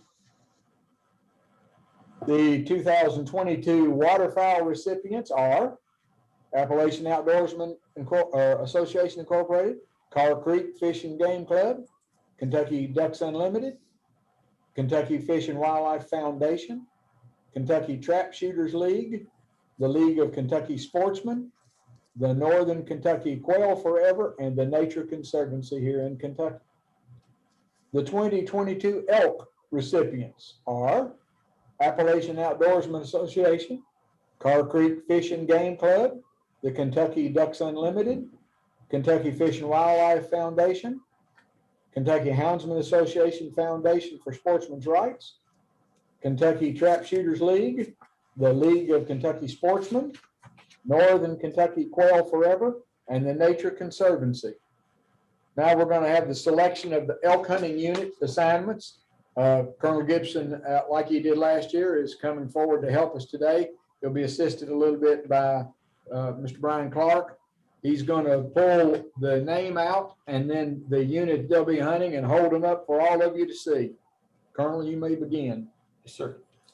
In this tray over here, we have all 6 hunting units, and over here we have the agencies or groups that were selected to receive. So from this, I'll take one of the agencies and one of the numbers, and I'll open them up for the camera. We'll see who the winner is or what the assignment is. Let's see on this camera. Let's try to hold them where they're visible for the camera. I just need to make sure it focuses. That's number 3. That looks good, Colonel. Thank you. I have to reuse the numbers because there are others, so they'll be laid off to the side. So would you announce what that one was? Carr Creek Fish and Game Club, unit number 3. Carr Creek, unit number 3. Okay.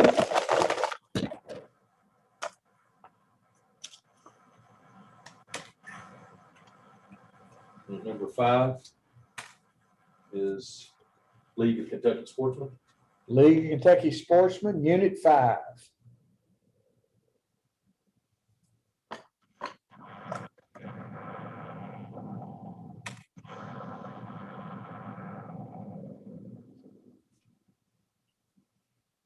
This is Appalachian Outdoor Association, Unit 6. If I can make it any clearer or not, it's a little blurry. Okay. Let's zoom in.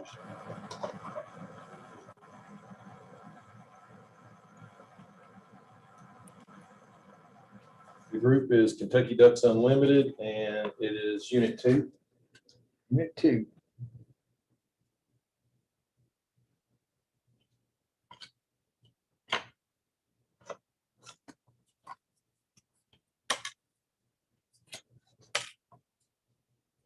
Kentucky Fish and Wildlife Foundation, Unit 4. Okay.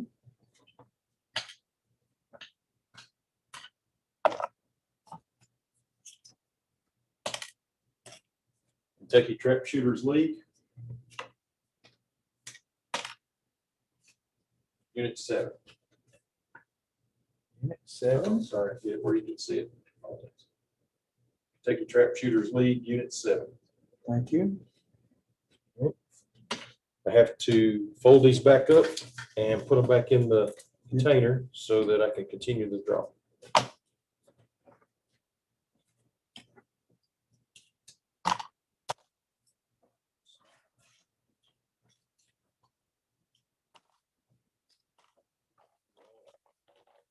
closed so that it can't be seen. And remember, off the bout, draw will continue with Nature Conservancy,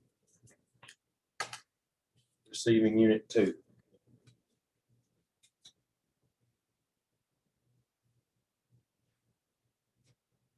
Okay. Two to go, Colonel. Yes, sir.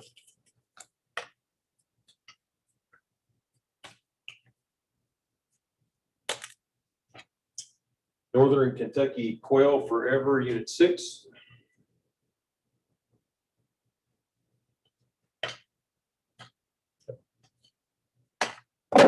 And the last one, Kentucky Houndsman Association for Sportsmen's Rights. Unit 4. Unit 4. Kentucky Houndsman Mhm. Association Foundation for Sportsmen's Rights, Unit 4.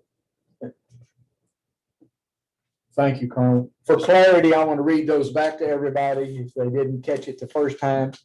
Appalachian Outdoorsman Association, Unit 6. Carr Creek Fish and Game Club, Unit 3. Kentucky Ducks Unlimited, Unit 2.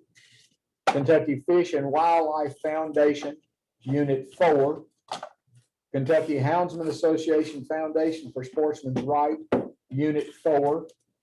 Kentucky Trap Shooters League, Unit 7. League of Kentucky Sportsmen, Unit 5. Northern Kentucky Quail Forever, Unit 6. And the Nature Conservancy, Unit 2. Congratulations to all the winners, both in all those categories and to those who were elk drawn. And thank you, Colonel, for your assistance today in drawing those. We appreciate you being here to help do that. Yes, sir. Thank you. Thank you. Gentlemen, the next discussion or item for discussion is the alleged Open Meetings Act violations. As I have done in previous times, I am going to read you a timeline of events, mainly for commission members who may not have been aware of all the correspondence that was received and sent, and for the stakeholders out there who are not really familiar with what all has happened with Open Meetings Act violations. So I want to read you kind of a timeline of the events that have occurred. We're starting here with a timeline of events, the allegations by the complainant, the opinion of the Attorney General, suit filed in Franklin Circuit Court. Then we're going to have discussion by commission members, and then the remedies to those things that we have found out today. Allegations. On April 19th, 2021, I received an email complaint from LaGrange, Kentucky resident alleging violations of the Open Meetings Act that occurred at meetings of the commission on January 31st, 2020, as well as April 1st and April 14th of 2021. Those allegations centered around the improper announcement of the need to go into executive session. On April 27th, 2021, the individual filed a complaint of the alleged violations with the Office of the Attorney General. On May 6th, 2021, Mr. Mickey McGuire, a Prestonsburg attorney, answered the complaint filed with the Office of the Attorney General. On May 17th, 2021, the Attorney General rendered his opinion, finding that the commission did indeed violate the Open Meetings Act on the 3 occasions mentioned. The violations took place when I failed to be specific about what personnel issue would be discussed in closed session. The documents announcing our intent to go into closed session is provided by attorneys who are assigned to the Kentucky Department of Fish and Wildlife Resources and who are chosen by the Tourism, Arts, and Heritage Cabinet. They are present at all of our meetings and closed sessions to advise and direct our meetings to assure that we comply with the criteria for open meetings compliance. The announcement they have me read contains approximately 160 words. According to the Attorney General's office, had I added about 3 words to the closed session announcement, the violation would not have occurred. Further, the Attorney General found that no violations had occurred during the closed sessions. An additional sidebar I might add is that on page 6, that would be the last sentence of the Attorney General's opinion, the Attorney General refers to the error as a technical violation. Nonetheless, on June 16th, 2021, the complainant filed a lawsuit in Franklin Circuit Court in Frankfort against the Fish and Wildlife Commission. He accuses the commission of willfully violating the Open Meetings Act and requests injunctive relief, removing Commissioner Storm as Kentucky Department of Fish and Wildlife Resources Commissioner and voiding the 4-year contract. Additionally, he requests that the court impose a $100 fine per violation, as well as his court cost and his attorney's fees. On June 1st, 2021, I received an email open meetings violation complaint from a resident of Louisville, Kentucky, alleging violations may have occurred at a commission meeting on June 26th of 2020 and August 12th of 2020. I responded to his concerns within 3 days required by the law on June the 24th. All commission members were forwarded his complaint on Monday, June the 21st via email for their information. That timeline brings us to today. In a few minutes, I'll open the floor to discussion to address these recent events and complaints. Later, I will ask for your recommendations to remedy these issues. Firstly, I want to assure our stakeholders who are watching via Zoom, as well as the complainants, there was absolutely no willful intent on the commission's part to violate any open meetings requirements. There were no surreptitious attempts to keep our choice for commissioner from the public. Quite the contrary. This board has voted 3 times, overwhelmingly, to appoint Mr. Storm as the leader of this agency. I believe 13 district commissioners in all, appointed by 2 governors, have agreed that he should serve as our commissioner.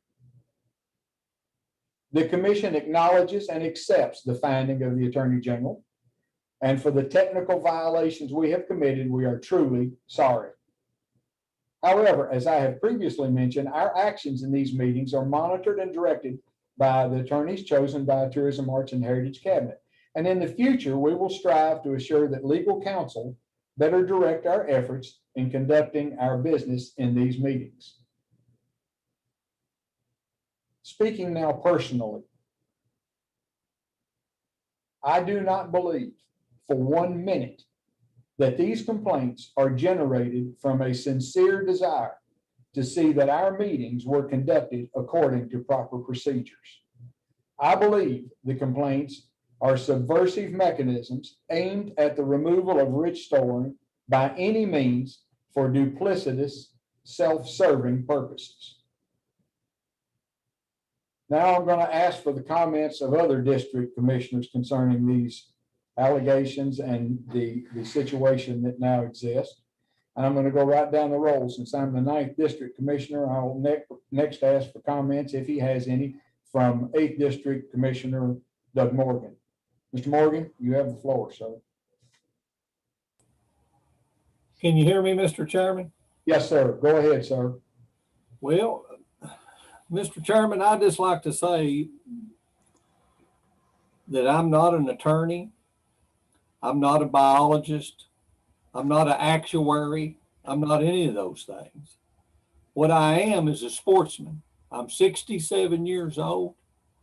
I've hiked, walked, waded, fished, gigged, hunted, and fished in this state my whole life. And anytime, I always take into my decision what would be best for the sportsman or for the resource, or what would preserve the heritage we have now to pass on to the next generation. I look at all those things, and that's what's at the basis of my decision. I'm not an attorney. In this particular case, I relied on the advice given to us by our attorney, which turned out to be technically incorrect. Let me say that again. Technically incorrect, not nefariously, not a backroom deal. I didn't make $1 million, nothing, none of that. It was a technical violation of the procedure and what we're supposed to do. I just done what I thought was best and stick by it. And I can assure you that some of this stuff that I've seen on the media, anybody thinks we're making money, I'd like to sell them Cave Run Lake. They're way off base. This was done unintentionally. I did not mean to violate anything. I relied on the information given to me by an attorney, which I thought and still do think he done all right. He made a mistake, so I made a mistake. And if any of this has caused any inconvenience to anybody, I apologize for that. I did not do that on purpose. But to even suggest that this was something nefarious is ridiculous. It's laughable. And that's really all I got to say before I lose my temper and say something I wished I had. Thank you, Mr. Morgan. Next in line is Mr. Horn, 7th District Commissioner. I just like to say I've been on this commission since 2016, and we've entered executive session pretty much the same way with the same advice from with that same protocol and those same reasons. Whether we're talking about personnel matters or land acquisitions, we try to tell those two differences, and that's what we've done in the past. I believe the will of this commission, as well as the will of the previous commissions, has been quite clear on this personnel issue.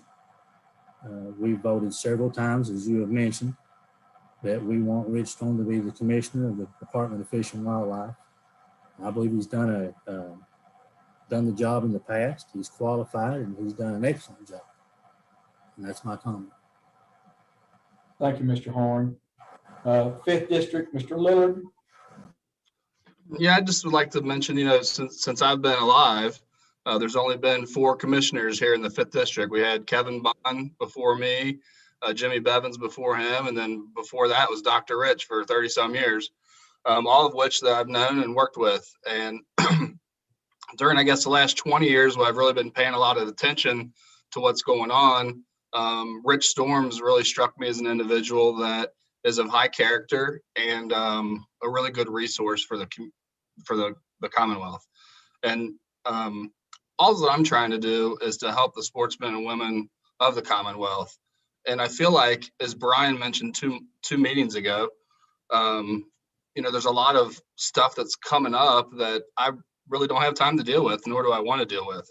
I want to make sure that we have places to hunt, places to fish, and all the other sports that we do, and then the resources available to do it. So I'm going to continue to do whatever I can to make that happen. And I really wish that I wouldn't have to deal with a lot of this red tape type stuff. So that's all I have to say. Thank you, Josh. 4th District, Mr. Knott.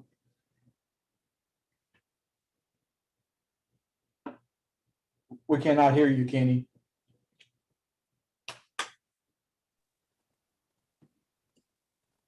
As of about now, I've been serving on this commission for some 3.5 years. And my first meeting as to coming in to this commission, I was in awe of the 8 gentlemen sitting around that table. The very varying degrees of expertise that they brought. And I would take that group of men's decision on about any subject because they were so diverse and had so much knowledge in all ways. And that's still present today. The men that serve on this commission do it not for personal gain. They do it for what? For the love of sports and for the love of hunting and fishing and to see all these things prosper and do better, and they're willing to give back. Now, one thing that we struggle from being from the private sector is results matter. The end of the day, what the results are important. What I have learned doing a lot of this stuff here is with things with the state and things, it's about the process, and the results are not the end of the day, the main thing, as long as you follow the process. Well, in this instance, we got just 3 words out of line on the process, but it does matter about the results. And that's what I want to stress concerning our Commissioner Storm. He has done an excellent job with the amount of time that he has got to serve as our commissioner. He's on point. He's talented in a lot of ways. It takes a special person that can relate to an average sportsman as well as go over across the river and deal with legislature. This is a tough job. It's one that I am not qualified to do, and by no means. And so I just want to say that results do matter, and I think that the commission has stated that we believe that we have the proper person to lead this agency in all manners and moving forward. Thank you. Thank you, Mr. Knott. Third district, Mr. Swallows.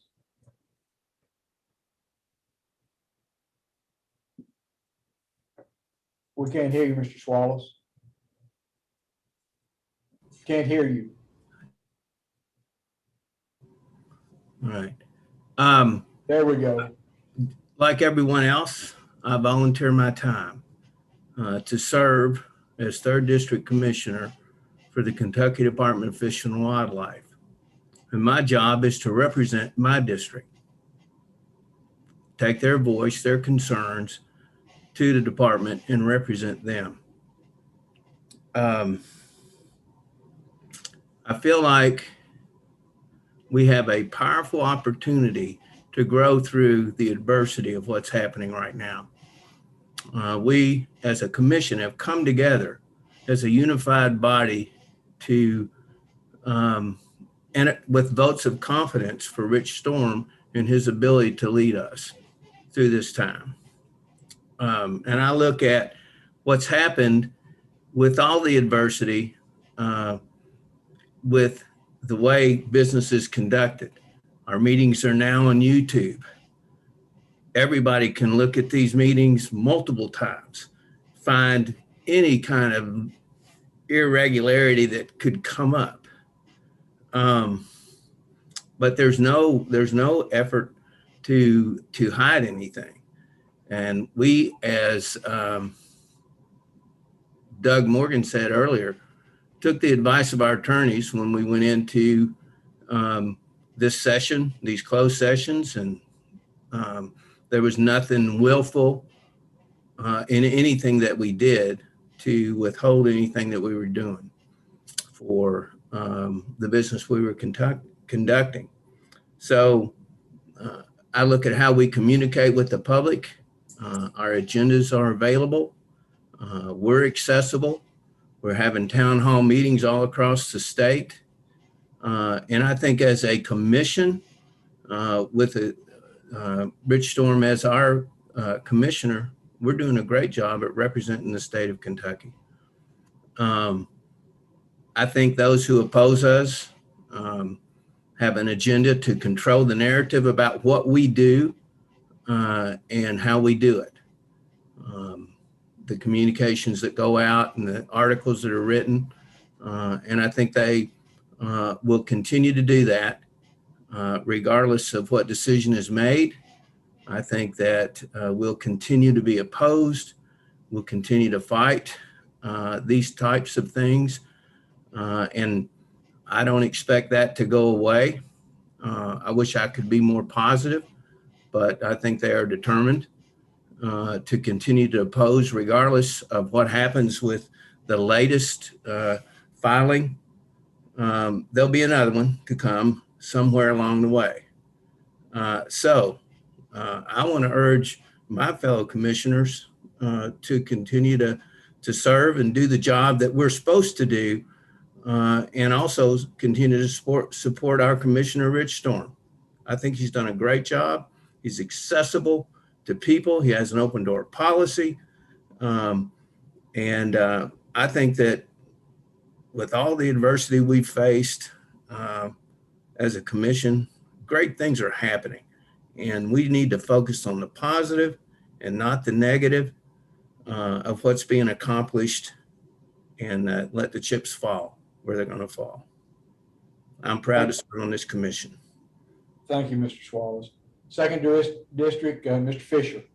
Yeah, I'll be much briefer than everybody else. I was just gonna say I don't think anything we did was willful and that we were trying to hide anything of what we were trying to do as a commission.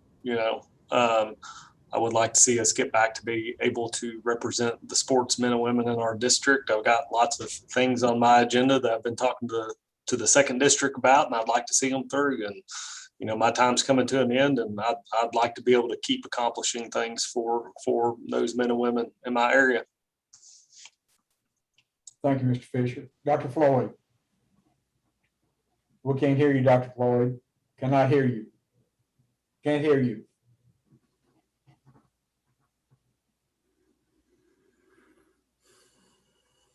Can you hear me now? Yes, sir. Proceed. All right.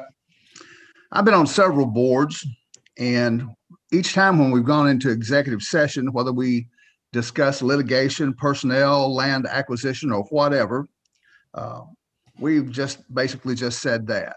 I've never had to say more than that or have seen it done.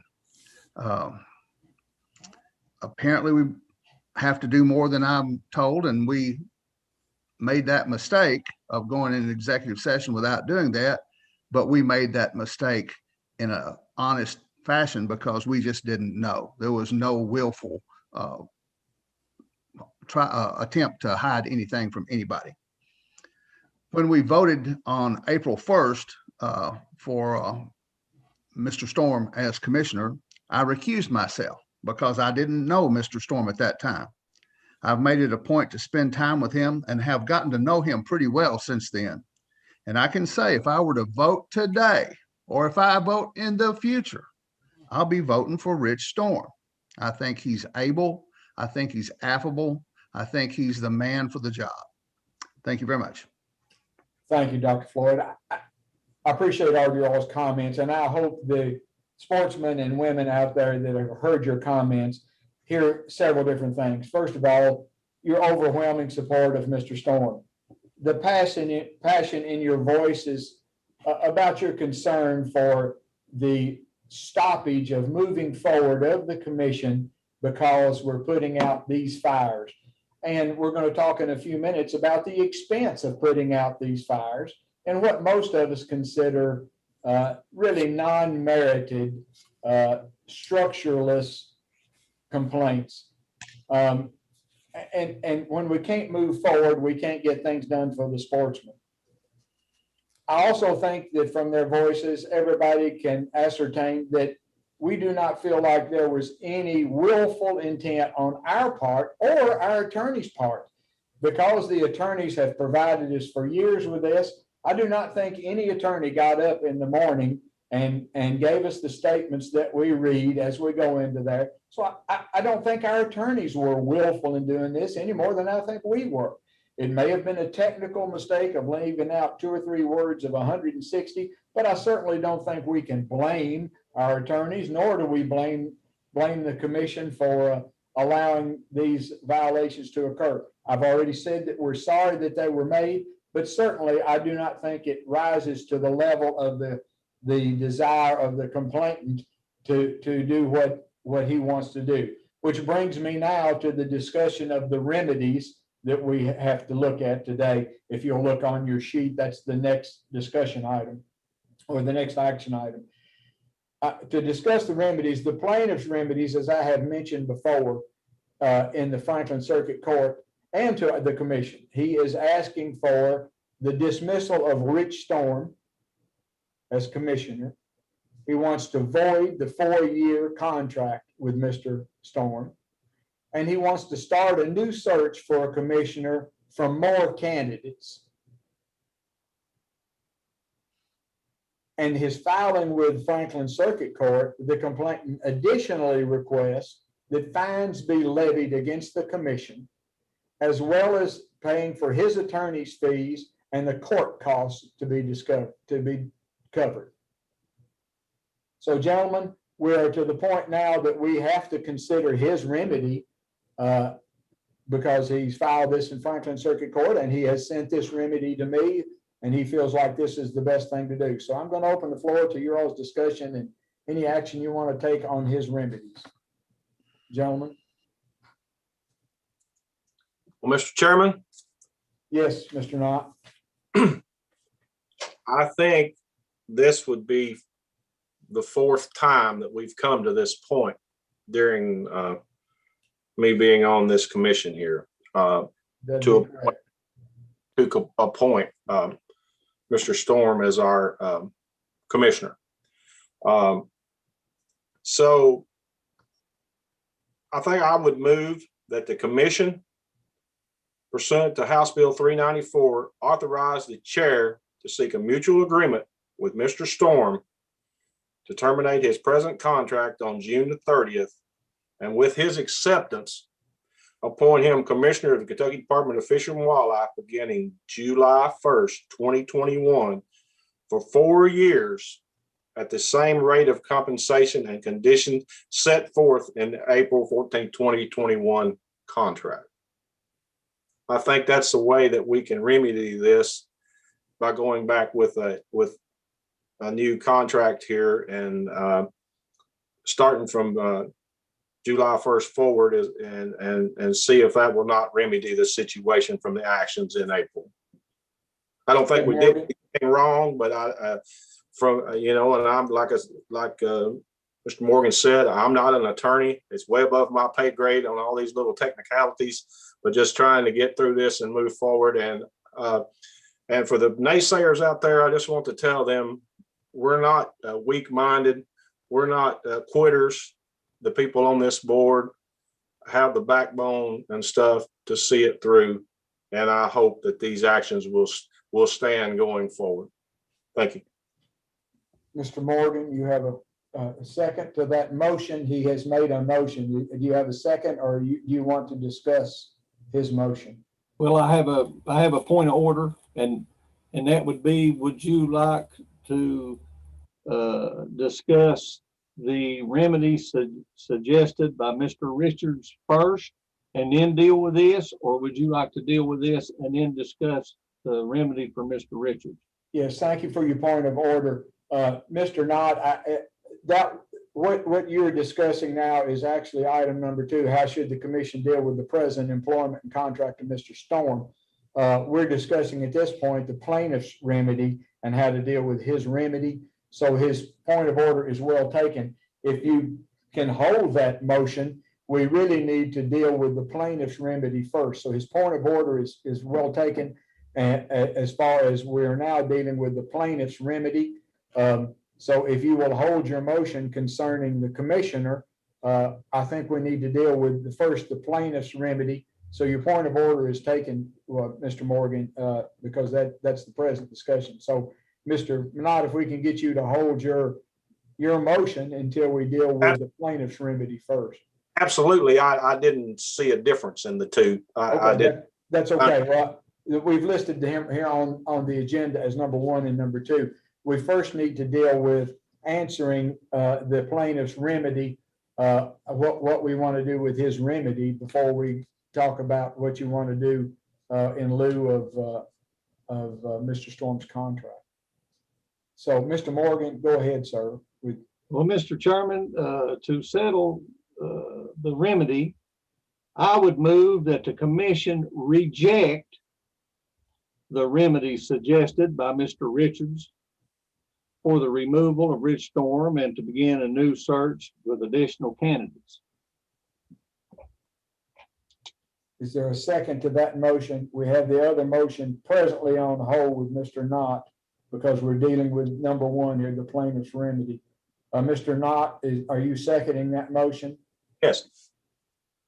Is there discussion concerning the remedy for for the plaintiff concerning his remedy in both Franklin Circuit Court and to the commission, the letter that was addressed to me concerning remedies.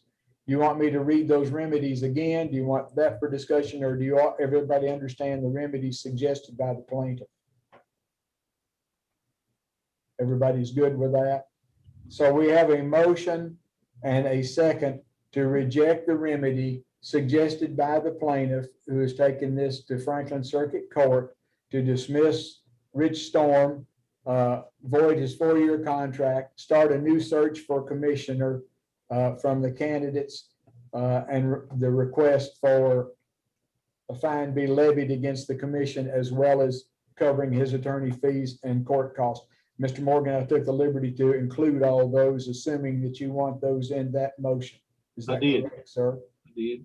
I have a motion and a second. And if there's no further discussion, all those in favor of rejecting the plaintiff's remedy for the commission in Franklin Circuit Court, please signify by raising your hand. That's a unanimous vote. Are there any no votes or votes to stay out of voting, I'm trying to think of the word, help me with the word here. Recuse?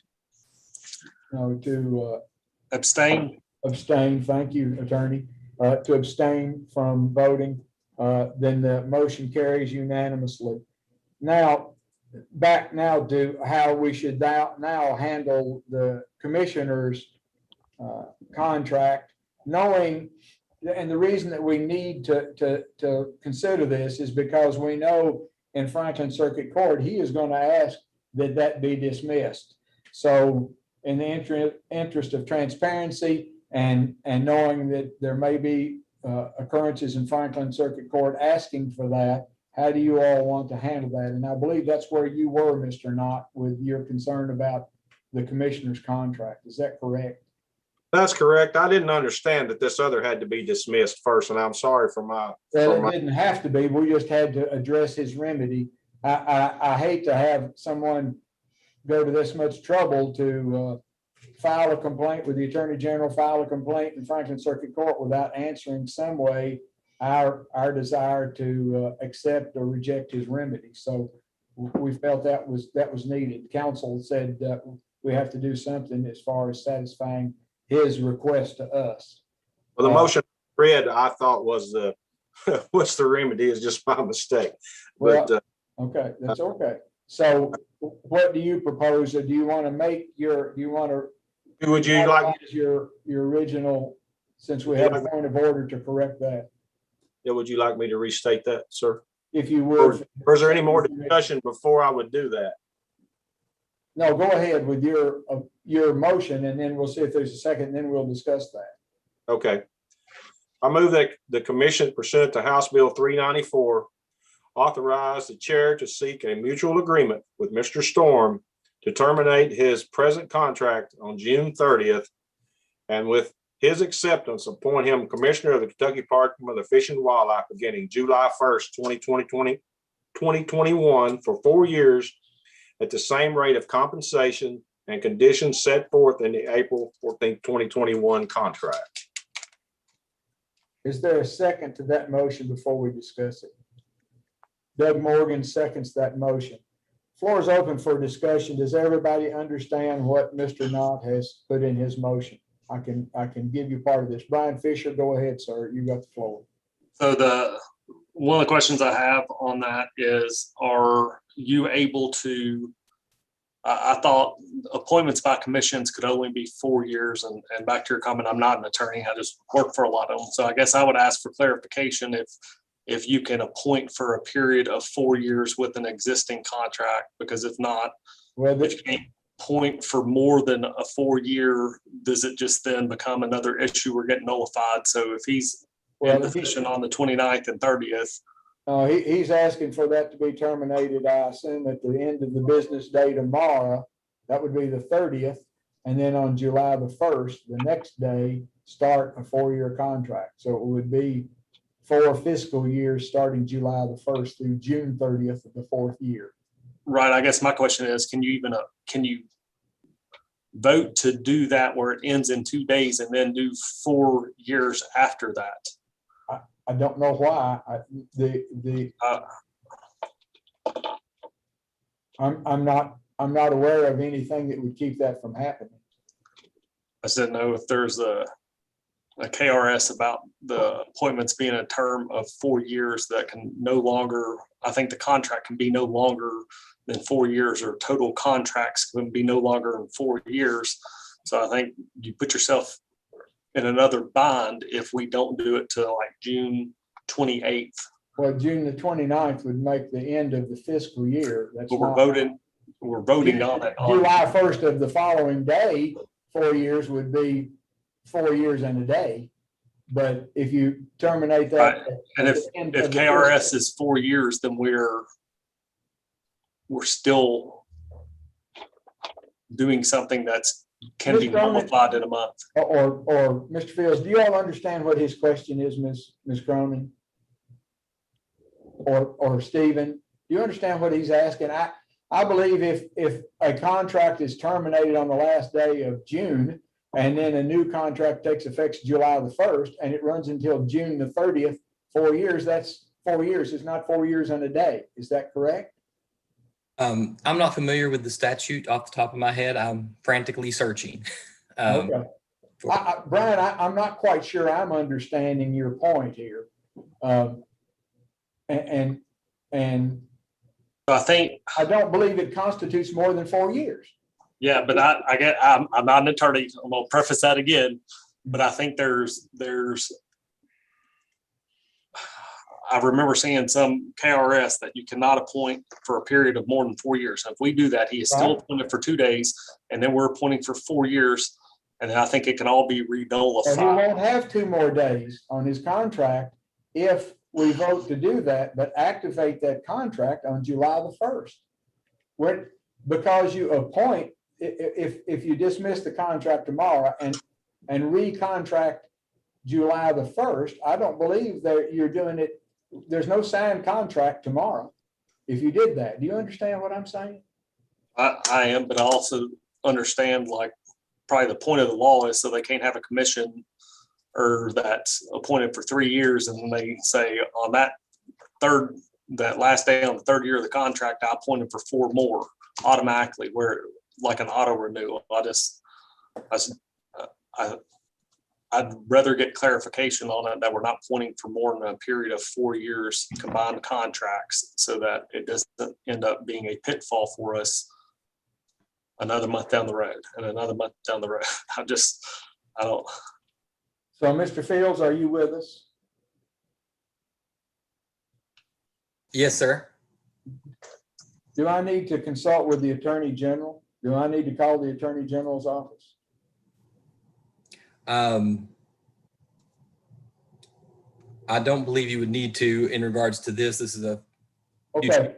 Do you understand the question? If a contract, if Mr. Knott wants to terminate this contract at the end of the working day tomorrow, because I've got to contact him. He is right now across the state, so he's not in our presence. If I contact him and he agrees to terminate his contract tomorrow at the end of the workday, and Mr. Knott's suggestion is to reappoint him the following day for a term of 4 years ending on June the 30th, the end of the fiscal year, and 4 years from now, that does not constitute hiring him more than 4 years, does it? As we've been discussing today, the law is very nuanced. The absence of 3 words in 160-word intro caused us a problem. I'm not familiar with the statute. I'm going to have to do some research before I could really give a legal opinion on it. I do think if the appointment was only 4 years in total from the original rehire date, I think that would definitely be okay in regards to that 4-year time limit you're discussing, but I haven't actually read the statute. I'm going to have to look at it. Any other discussion on that? We have a motion and a second that, go ahead, Brian. The only other one I got is that, and I don't know what the terms are, but I read something about the FICA taxes. I just want to make sure it's only the employer's portion of FICA taxes that are included and not his personal FICA taxes, and make sure that that's clarified in this. Okay. Any other comments? I believe that's the case anyway. Brian, I think there was an error made somewhere along the line in the procurement process and the contract, that there was a misunderstanding about the FICA, that the department pays FICA tax on every employee. The employer's portion, which is standard and every business out there, and then the employee would pay the employee's portion. Right. So, Mr. Park, do you have any comment to that? I don't. That's my understanding, is the employer has a portion, which I think is the vast majority of that total tax liability amount that's required by law, and then the employee has a contribution. I believe they will see to that in the contract. Thank you, Brian. Other comments? Ms. Cronin, have you heard this? Are you able to hear us? I am. Oh, okay. Did you hear what the dilemma was here as far as the 4-year contract and canceling and the other contract? Yeah, I would defer to your attorney, Stephen, to look at the law on that. As we all know now, it is very nuanced, and words, even, one or two words have particular meanings. So I think it needs to be looked at and given some consideration. Yes, Paul. Thank you, Ms. Cronin. Paul, your comments. I was just going to say, Mr. Chairman, should we take part of what Kenny has discussed and leave the ending date open at this point, or caveat it as in 4 years from the date that the attorneys recommend or suggest? I think we could easily put June 28th, and that's 2 days. Mr. Chairman? Go ahead, Kenny. Now, if I changed my wording for it says, if it says beginning on for 4 years for a period not to exceed for a period up to 4 years. In other words, it needs to be more definite than that, but yet not exceed 4 years, whatever that is. I think you'd say maximum time allowable. Maximum time allowable. That's a pretty good terminology right there. I appreciate that, Dr. Floyd. And however, I need to state that that's the wishes of this commission. I'm pretty sure. by chance, Mr. Soletto, are you on Zoom with us by chance?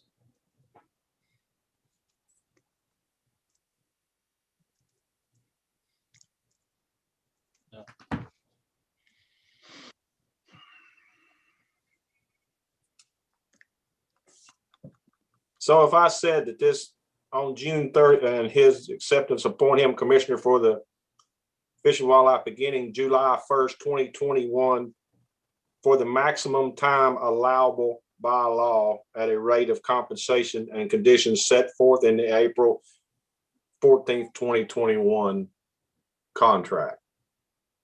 Or I think that would do, or I think to see that he does not serve more than 4 years exactly, a day over or whatever, however the attorneys think it needs to be worded so that it is legal would suffice. And that could, yes. May I read this section from Yes. 150.061? Go ahead. So the section 1 of KRS 150.061 reads, the commissioner shall serve for a defined employment contract term not to exceed 4 years and shall be subject to, and then it gives provisions, annual review by the commission and closed executive session and so on, including reappointment by the commission. So it would seem as long as the contract, a given contract, does not exceed 4 years, it would be valid according to the statute. that's why I say if we nullify the other contract, like he's asking tomorrow, if we get the commissioner to agree to that and then make it for a 4-year contract, that the actual day that they figure on the computer will be 4 years. If it's July the 1st to the 29th, if we say 4 years, it's not going to exceed 4 years. We just don't know the exact date, maybe the way Brian is talking, but if you say for 4 years, then it's 4 years. Yes, sir. It would seem that if his current contract expires, then the new contract could not exceed 4 years. Right. Yes, that's correct. But Brian, what I was saying earlier, if you stop his contract tomorrow at the end of the workday, then there is no contract then. And whatever you start, if you write the contract to say 4 years from July the 1st, then you've got 4 years. You're not going more than 4 years. Right. And I just go back to where, unless you did not cancel his contract. Now, if you did not cancel the contract, you couldn't do another contract and have one in existence that may run you 2 or 3 days over. But if you cancel the other one and then write a contract that says 4 years from today, you're not going over 4 years. Right. And all I'm trying to, I think this is good. I just want to make sure. I know exactly what you're doing. I just don't want us to get this thrown out in a month on a technicality. Okay. I believe when they write this up, they can write this up properly. Okay.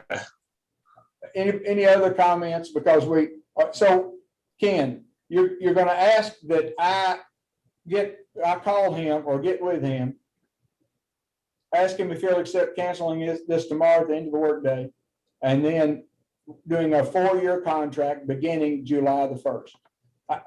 I don't see why that will not work. If that's your motion. That is my motion, and I hope that he's willing to do that. And we've had this second. Any further discussion? And I believe the attorneys and I believe the procurement people at finance can work out the details to make it 4 years. I believe they can do the math for that 4 years. Any further discussion about that? Paul, did you have a comment before I call for a vote? I was just clarifying what Brian said is not to exceed 4 years. Right. Okay. Then is that, if we put that in that contract, I believe it's going to say not to 4 years and not to exceed 4 years. Maximum time allowable, either one. I mean, that, Okay. All in favor of the motion to request through me that the commissioner terminate his contract at the end of the workday tomorrow, and then agree to the same terms of the contract that he presently signed on April the 14th for a term of 4 years, or in parentheses, the maximum time allowed by Kentucky law. All in favor of that, please signify by raising your hand.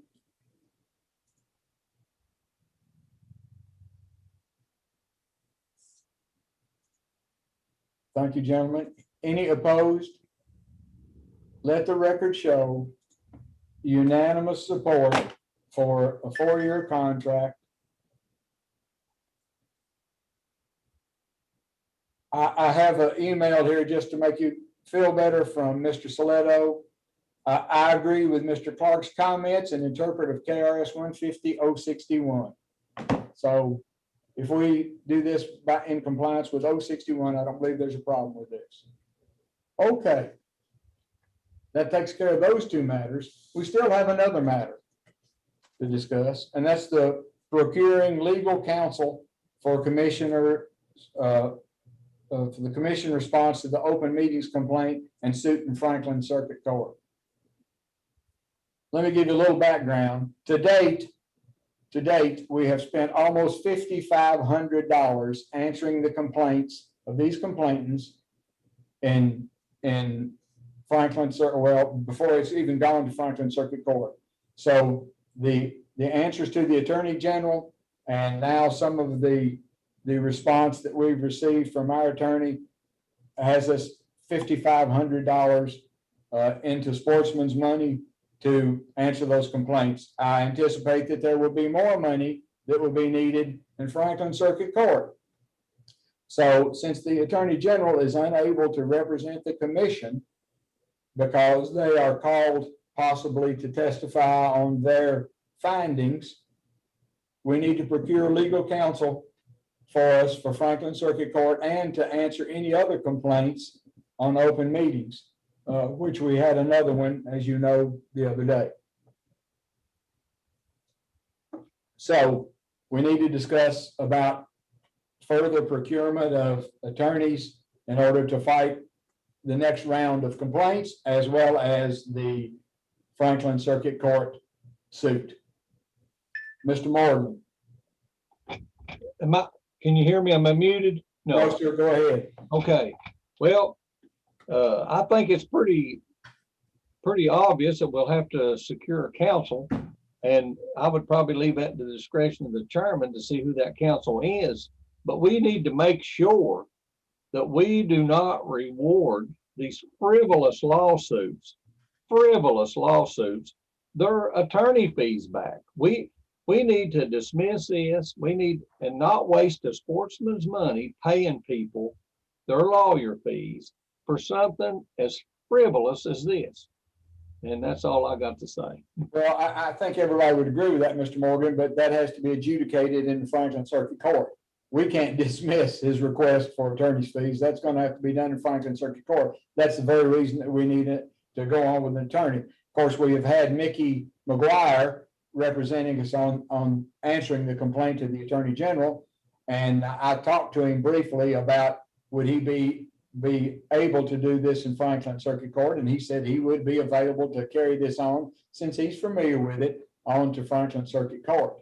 Well, I would so move we do that. Well, yes, Paul, hang on, you'll have to make that in the form of a motion in a minute, Doug. Go ahead, Mr. Horn.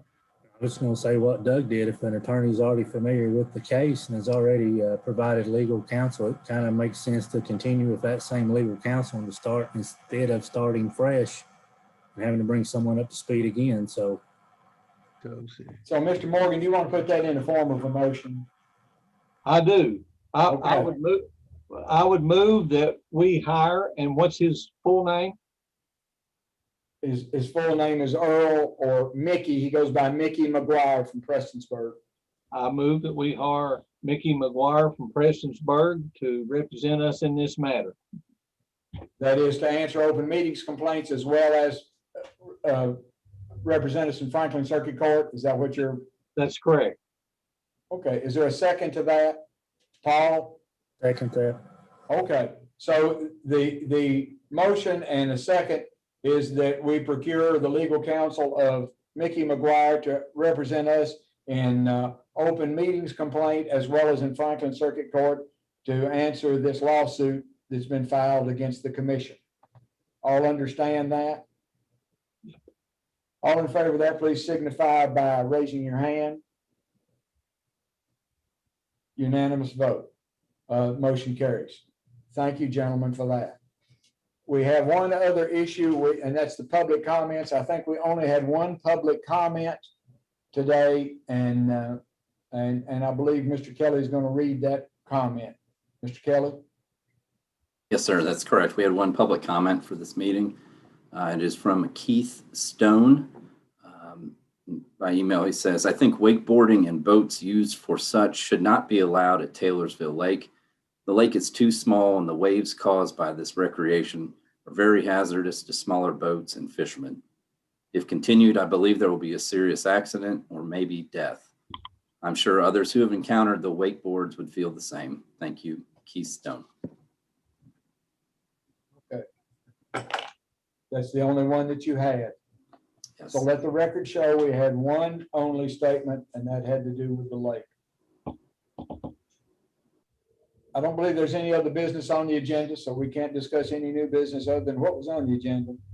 So I'm going to make a closing statement, a real brief closing statement. I've written out part of this here in the last few minutes, but I had some, but I've written additional here.